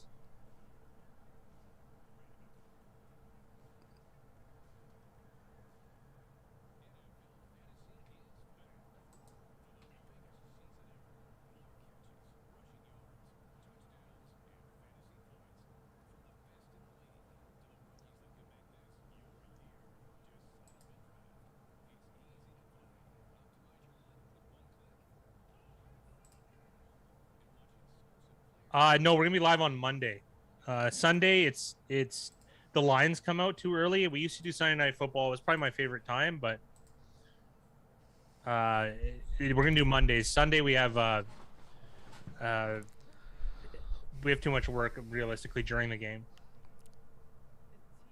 Our pick video is going to be out Sunday night after Sunday Night Football, and then we're going to be live for every Thursday night game and Monday night game. Eric, I actually think that baseball is harder than NFL, and I think NFL is on the hardest. I think that NBA is a lot, and college basketball have more opportunities and stuff like that. College basketball in particular because of the variety and the volume. So you're going to get a lot of like really good options. You can even be selective. NFL is low sample, so you have to make a lot of assumptions, which I don't like doing. MLB has the data, but since the rake is the smallest, that tells you they're most confident in their numbers. So you really have a ceiling, I would bet, on an NFL game or an MLB game at 0.5% at this point, I would imagine, especially late season baseball. So, I mean, and if you can beat baseball, why are you betting NFL? It doesn't make any sense, right? So I only bet on stuff that I think I can beat, or I know that I can beat numerically. And I think a lot of what you're talking about is volume betting. Like if you're going to bet a bunch of baseball games, there's going to be opportunities for a game here, a game there, where I'm sure you could find some edge. But overall, like the more times you bet, the closer to the mean you're going to get. It diminishes. Yeah. No, it has from Eric. It's all volume. It's because you have so many opportunities to choose from. How many basketball games are in a season, Big Ry? 5,000? Well, I've seen college basketball days where they have like 130 to 170 games. It's like how as a book are you supposed to write How are you going to cover all that? a spread, over, under, money line for all of those? It just doesn't. And you're going to be efficient at all those. And the markets aren't going to be efficient because they're so small too, right? It's even when you listen to a lot of those podcasts about bookmaking operators, some of them say they lose money on every year on college basketball totals. I'm sure there are guys that win at football. I don't think there's very many of them. It just, why else would they charge such a low commission if they weren't insanely good at it? And I listen to one sports betting podcast a day, and I haven't heard a guy who says I can win at late season football. In fact, that's what they complain about most. Again, it is possible, and these are only a handful of guys I've listened to, maybe 20 or 30 different ones. But I like to attack where the juice is high first to see if there's a hole, because that tells me that they have to charge a high commission because of their lack of data or their lack of confidence in their data. Nice tackle.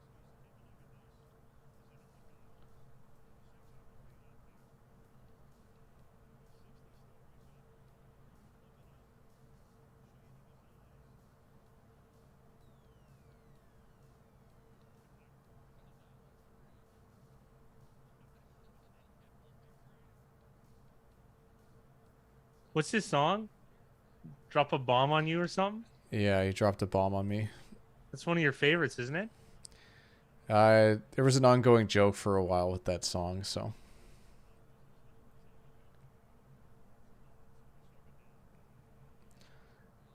Okay, I want to know how that isn't taunting, but what Ryan Jensen did earlier is taunting.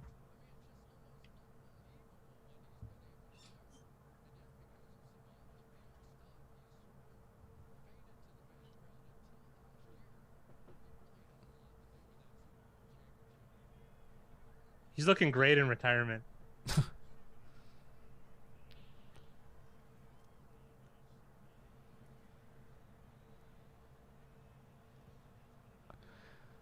Very fortunate play for Tom Brady there. I can't believe of all guys.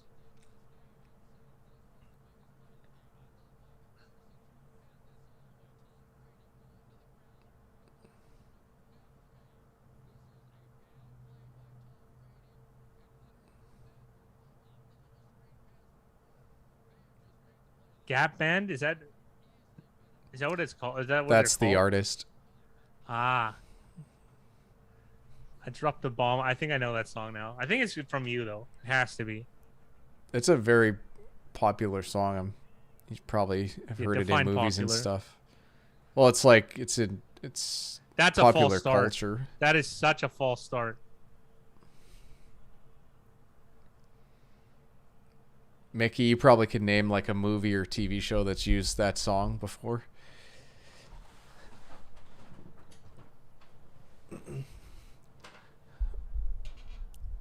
It'd be a great like atomic bomb montage video.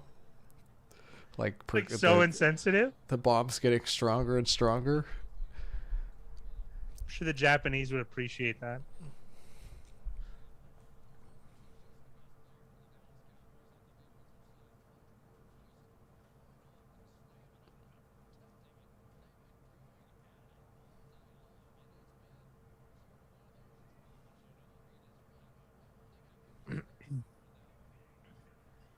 Mickey remembers when it came out.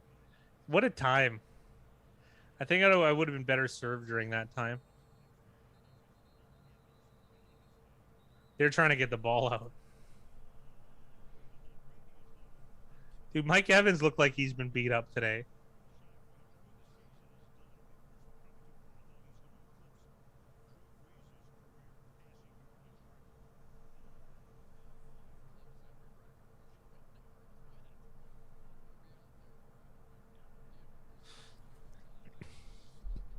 This is tough though for Dallas. I think they've got a 3-1 edge on turnovers, and they're still down.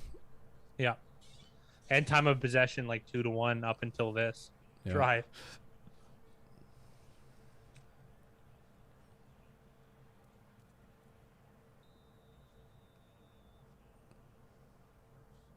I don't know where they're going to spot that.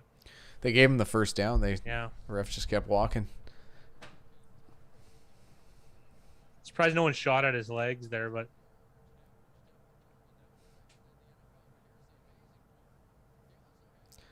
that's a pretty crazy stat.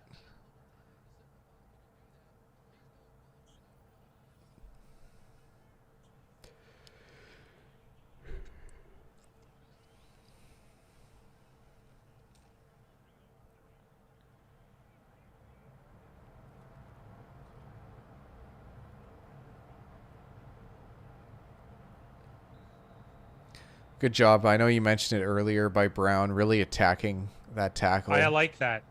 I hate when guys stand still and do the mime routine. Just fire through it, especially like, okay, I'm okay with a mime routine if there's nobody behind you.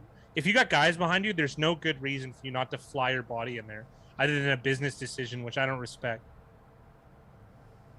And 30 on the Cowboys, Brown is... He's put his body on the line every time. So, and I like that.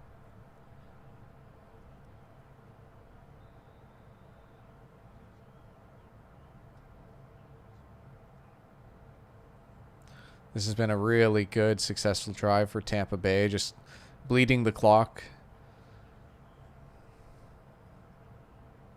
Efficient football. This is how you win games. This drives like this. This is exactly how you win games. Has there been a score in the fourth quarter? I don't believe so. Nice. My under's looking nice.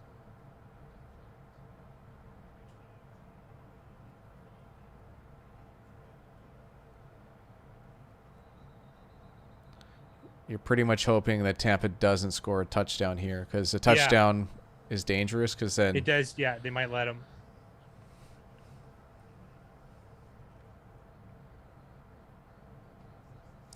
Vita Vea was in at fullback on one of these plays.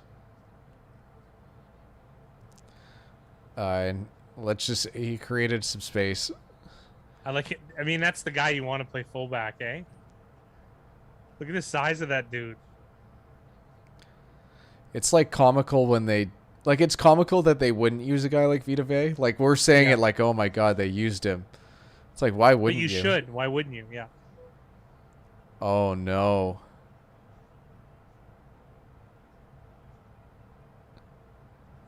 This is great news for Dallas. Not good news for Josh Allen, his fantasy team.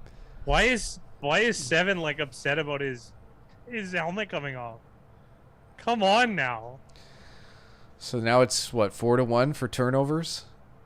Yeah, and you're still down, and you're up on time of possession. This is an unreal break though for Dallas, because it's a one field goal game. That was a weird one because I wasn't sure what they would call if he didn't bring that out of the end zone. Because where does he actually recover?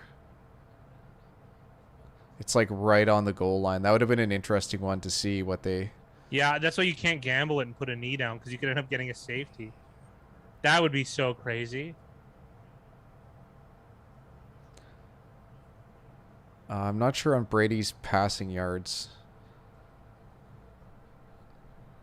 This has been like a pass-heavy game. Like, there's been barely any runs on either side. Like, how many rushing yards does Elliott have? 25? Maybe. Like, the only run I can remember him having that kind of broke was the one where 11-yarder? Yeah, the one where he kept the ball in his right hand. Yeah.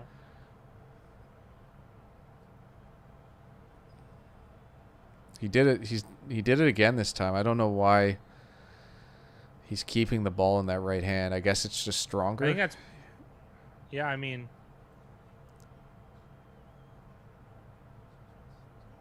He's at 29 now.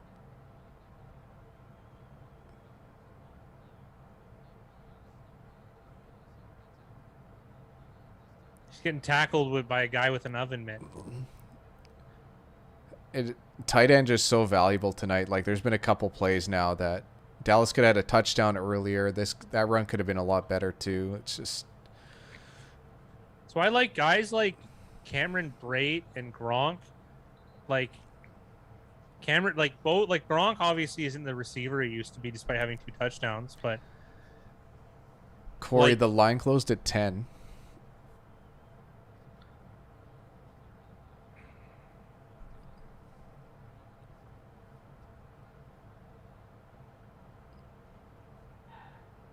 yeah. Oh, San Fran, Mickey. Yeah, absolutely. Last year, absolutely.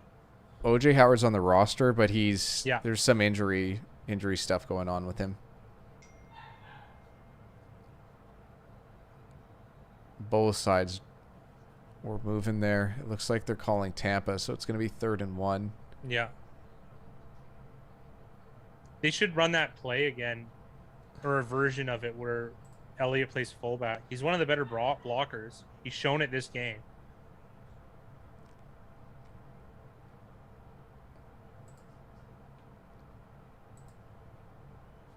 That's a pretty big gaff.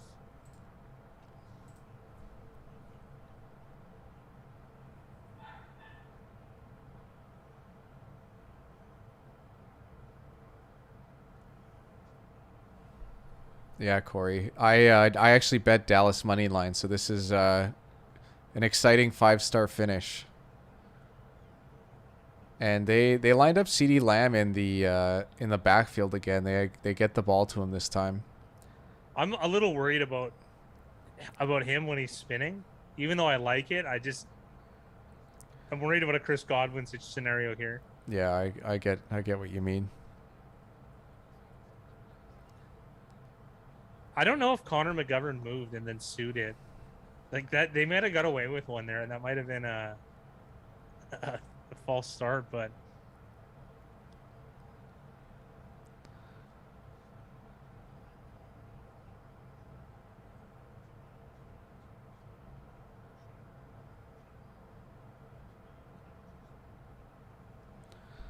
Corey thinking that Tyrod's not going to throw downfield. It's a possibility. yeah, you gotta have. That's an assumption though. You gotta have like quantifiable data as to like what type of offense they're gonna run, right? Well, it sounds like they're just going to pound the ball. Like they've got 4 running backs there that can all handle 12 to 15 carries each. That might be a fumble.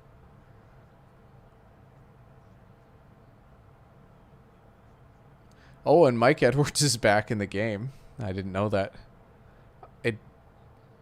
From his non-excitement, I'm going to think that they've called this an incomplete pass, but that's a close one.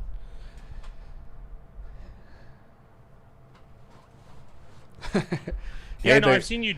It's not the eye test. You need the numbers, right? Like, I don't know. It's just I don't even believe my own eyes. I'm not criticizing yours.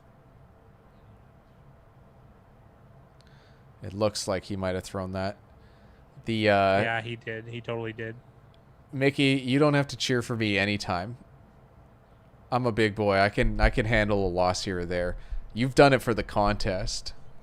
There's some you got to put some pride on your name in the contest.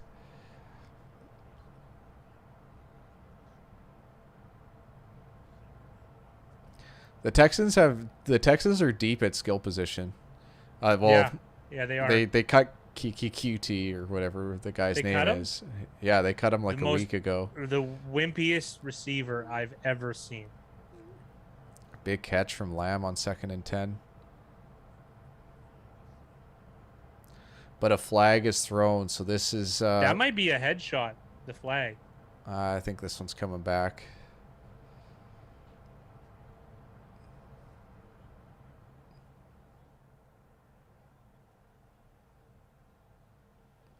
Is that on Tyron Smith?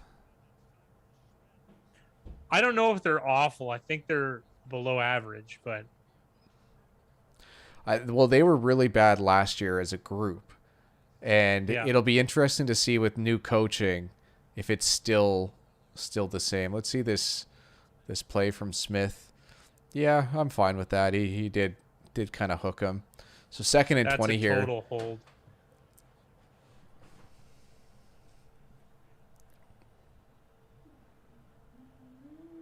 Oh, hut the ball.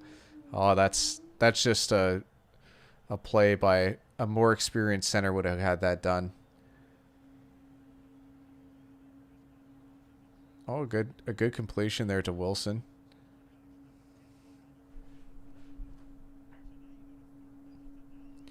Yeah, I'll give you that. The defensive line, like pass rush for the Texans, is going to be tough. Oh, it's unbelievably bad, I think.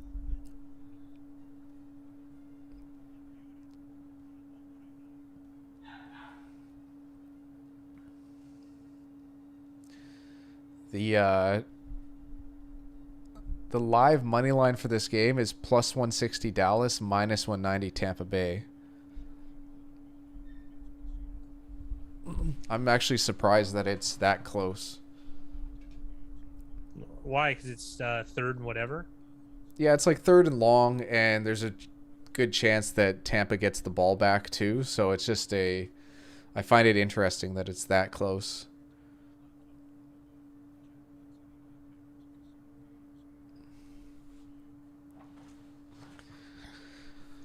Corey Eric did ask me earlier what I thought the Big Rye 5-star entertainment game, and I definitely said Jacksonville. Yeah. The Jacksonville Houston game.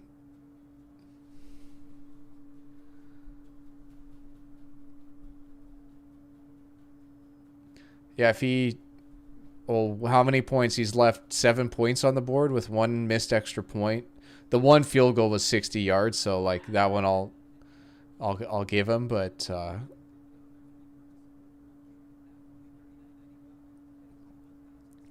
I think you'll be lucky to find that Jacksonville Houston game up on a sports bar at 1 p.m.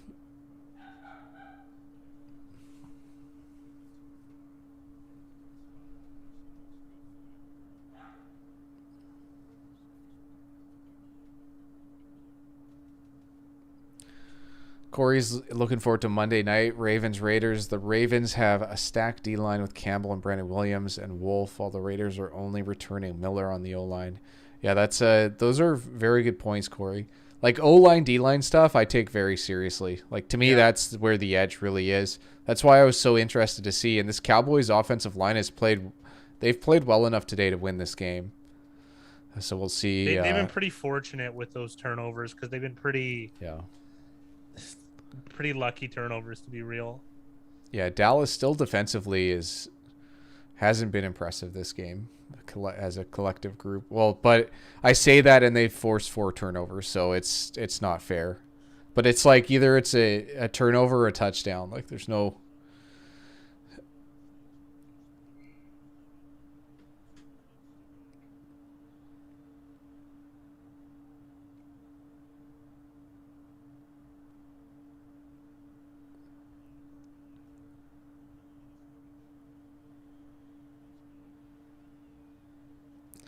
Third and 11.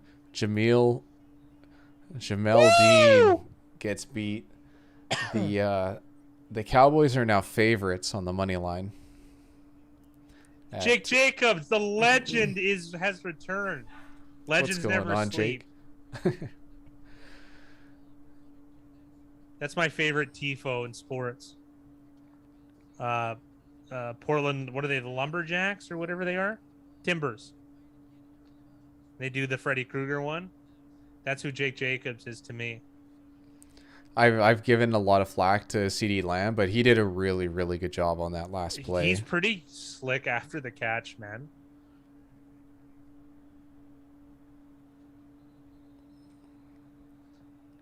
I don't think we've even seen a good version of Dak physically. So like, this is the poise in the pocket is unreal.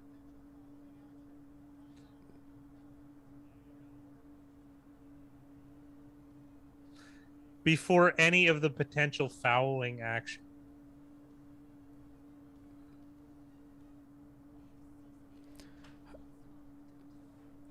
Thank you, Mickey. It's on the live line, it's looking good, but anything could happen.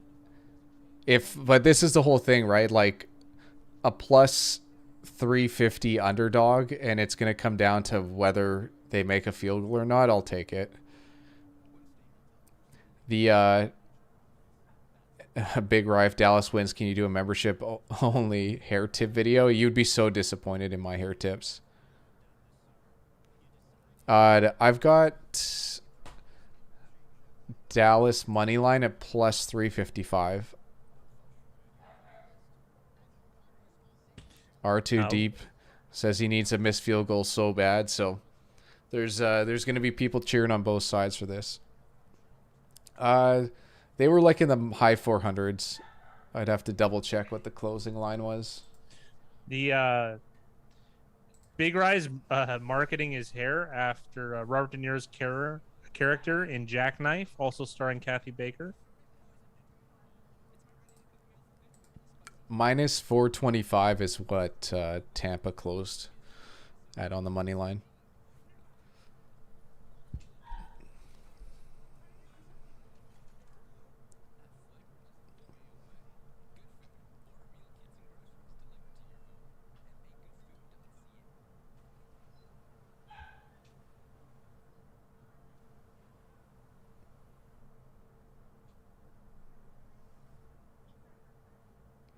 Bucks sure protected themselves from those teasers.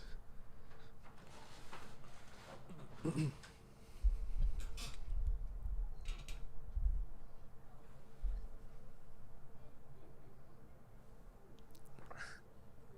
I'm sure the sports guy has a teaser on Tampa. That would make sense. This is like the squarest thing you could do.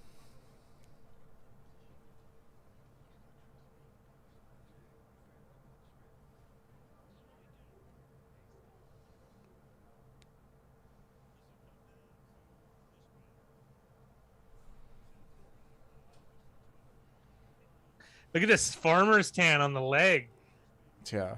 Well, they're barely in field goal. Well, not barely, but like they're at the edge of makeable field goal range. They're throwing the ball here on 1st and 10 with Tampa still having 3 timeouts. I can't, but what are you doing? You got to get something on 1st down. A 3-yard gain. What's going on, Detroit? One time. The No, they aren't. You could get a pick 6. Yeah, like this could definitely, anything could happen still. And the clock management from Dallas just now was horrible. So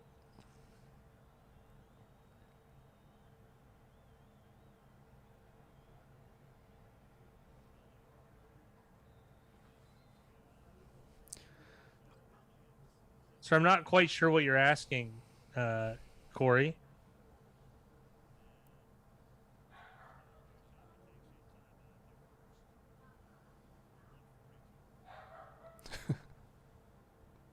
I think Mike McCarthy looks like he needs a massage after a lot of things he does. I like that one picture where he's all red and bloated, like.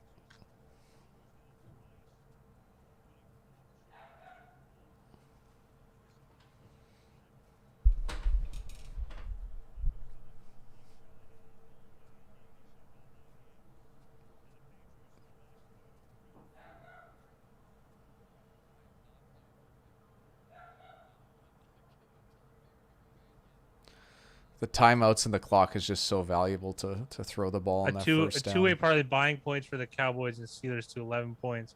That sounds horrible. That sounds horrible. I'm sorry, but it sounds really, really bad. That was bad too. And he stays out of bounds. They're going to need help with this flag.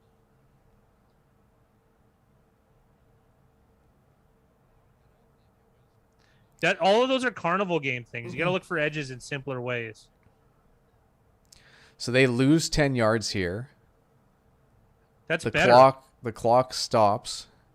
Well, the thing that sucks is like they're barely in field goal range. Like they're going to be on the 40, so it's going to be a 56, 57 yard attempt from where they're at if they don't get any yards. Brady's had a good game though, Deep. Like, I don't think Brady's had a bad game whatsoever. And it looks like they're throwing the ball. This is so bizarre. Why don't you just try and get 5 yards? That was one of those like could be a fumble potential. Oh, here we go.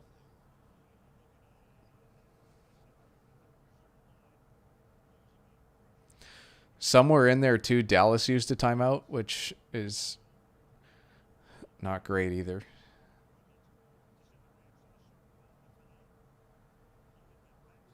Yeah, yeah. Well, don't forget DP. Like he's been hampered by like some really egregious running back, like tip balls and stuff like that.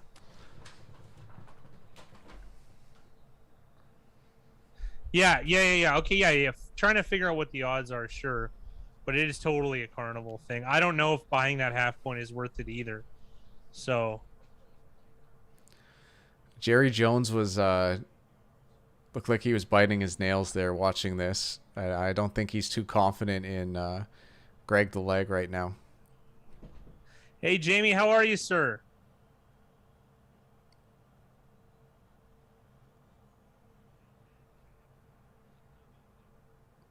That looks good.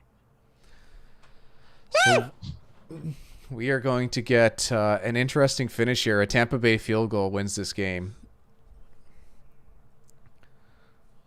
What about a touchdown with a 2-point conversion? I'd be okay with that big prize. That would be ideal. Betting wise, that would be ideal. Yeah, that would be best. And that's it. We only have one field goal in the. I have under 13.5 in the fourth quarter. I forgot to mention that. So I think it's only 3 points now. I'm good. What's going on, Jamie?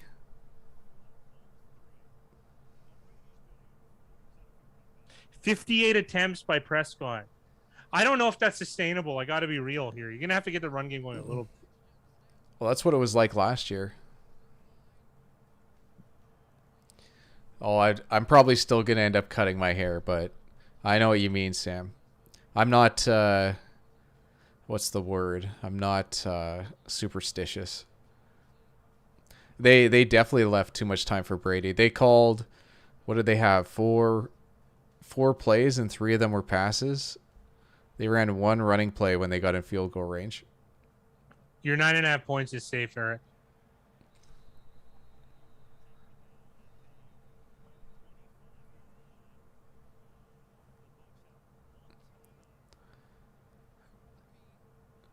The only, well, no, even in my crazy hypothetical where Tampa Bay gives up a safety, manages to get the ball back and tie the game up, they still can't cover that in overtime. So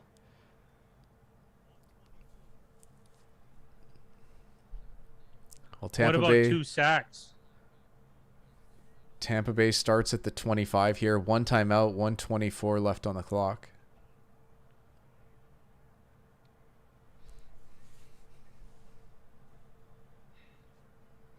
We get a Giovanni Bernard sighting. They can't keep him in bounds, it's a big deal right now. But like it comes down to awareness, right? Like this is the guy you want on the field in comparison on your roster. You're talking about Bernard? Yes, he's the best veteran on this team in terms of awareness and experience. At the running back position, yeah. Yes, and versatility too. Diggs almost with the interception on that play. 3rd and 2 for Tampa.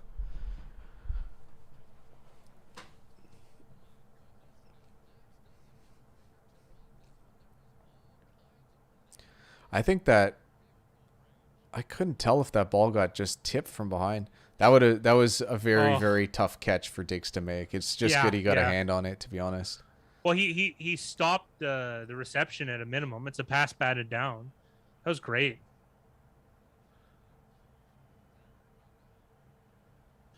Another play to Bernard would be fine too. And they get him. Like, when it matters and you need to get it done, like I like how he's the guy on the field, and then they've got Fournette and Ronald Jones clown show out there otherwise. I'll take it, Jamie. I'll take it. I'm low. I don't have any Chiefs, Chargers, Broncos. I don't have any of those teams. I do have Seattle, San Francisco. I don't have a Rams. I do have an Arizona. So Tampa Bay jumps here. I believe they lose 10 seconds with this penalty. There's no should. There's unlimited possibilities, Eric. This is a really tough penalty to take at this portion of the game.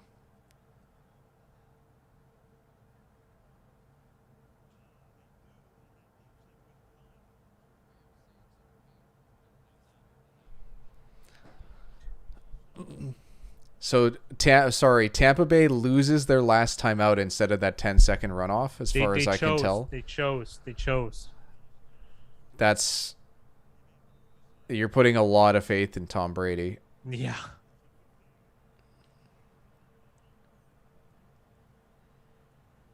You got to hit a big one here. This is where you got to keep him in bounds, and Gronk manages to get out. Really good job. But, like, this is where keeping him in bounds is going to cost Tampa Bay, 12 seconds. I think no longer than that, Big Rye. 12 at a minimum, absolute minimum. And don't forget, too, there's also, too, they have to rush a play. Look what they're doing right now. They get to use their whole play clock, right? Yeah. I'd rather them have to rush a play than do this. Dallas's defense looks tired as well. How could they not be? So they're pretty much in field goal range now. 40 seconds is when this play stops. Dude, I'd run a quick run play and then...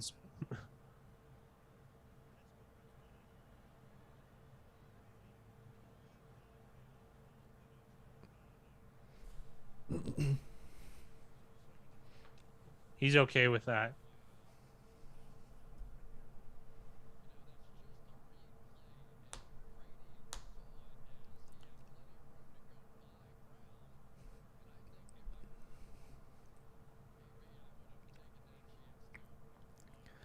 I like how they just called a play and Brady said no. He's calling his own play, it seems like. So they're at their 42, which technically they could kick from here. But they got Gronk. It's same dependability. Big catch by Godwin. So this game is pretty much done now. They can set up the hash mark for suck up if they don't already have it.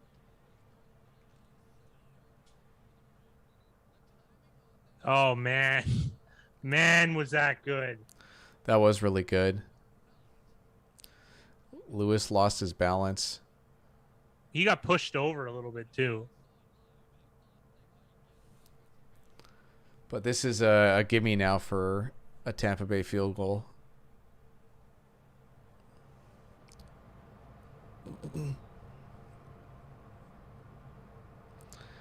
I got a feeling they're probably going to just do exactly what they just did 2 more times. Yeah.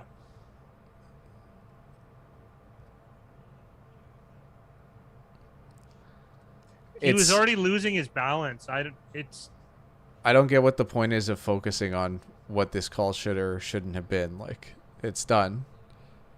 Yeah.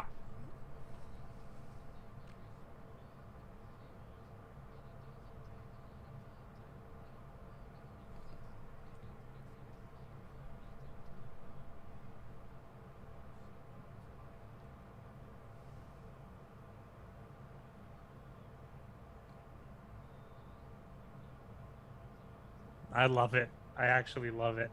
This is great. This is actually really good. I've never seen a team really do this at this point in the game. I know it's a very rare spot, but this is just smart football.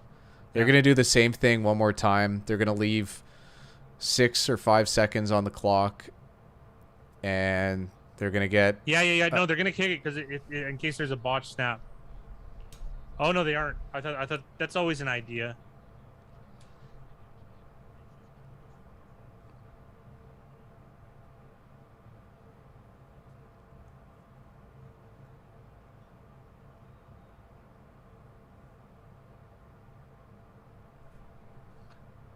I love that. It's so lame, but I love that. Well, it's just great strategy. Like, that's It is winning football.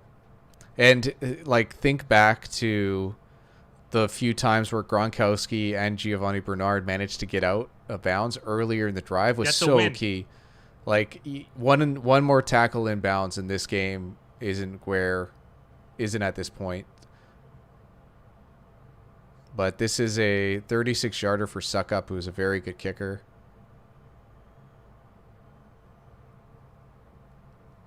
And it's good. So it looks like Tampa Bay is going to take this one. They're going to win this game by 2 points.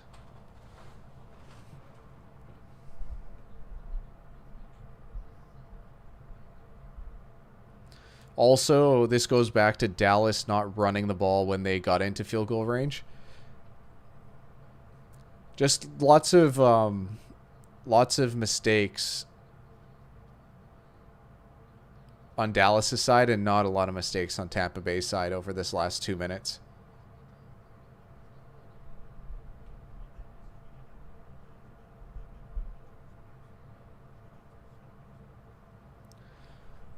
It's not going to sound like it, but this is actually a pretty impressive win for Tampa Bay, considering they lost the turnover battle by 3 turnovers. And the time of possession up until, I guess, maybe the death. I haven't checked the fourth quarter, but...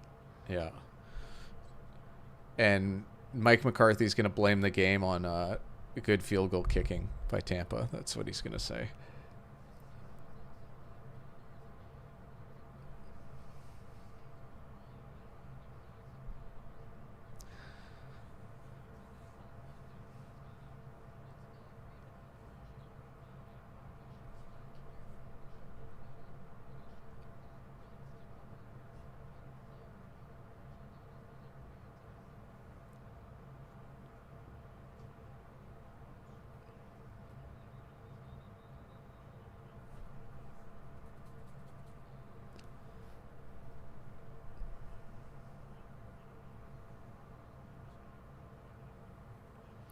Quite the game from both guys.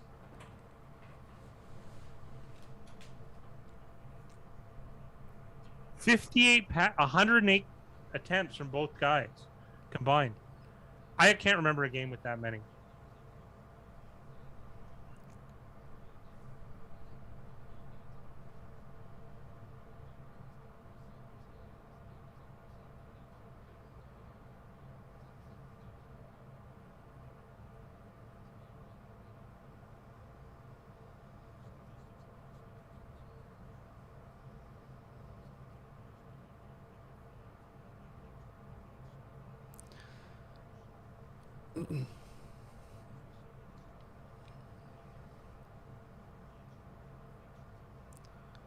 I'm very confused why is Jim Fassel running that? And why was some of the defensive players there? I am so confused with what's going on right now, because these are not offensive players out there. This is very interesting. It's probably not going to matter, but this is very interesting.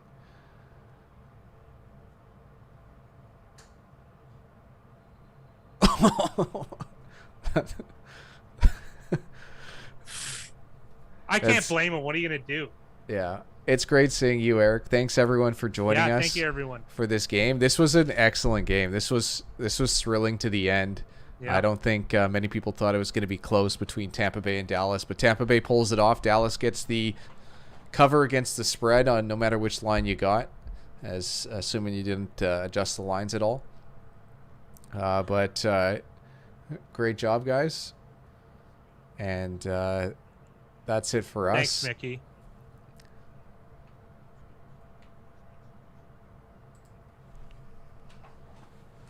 Sam said 4 stars. Yeah, that sounds about right.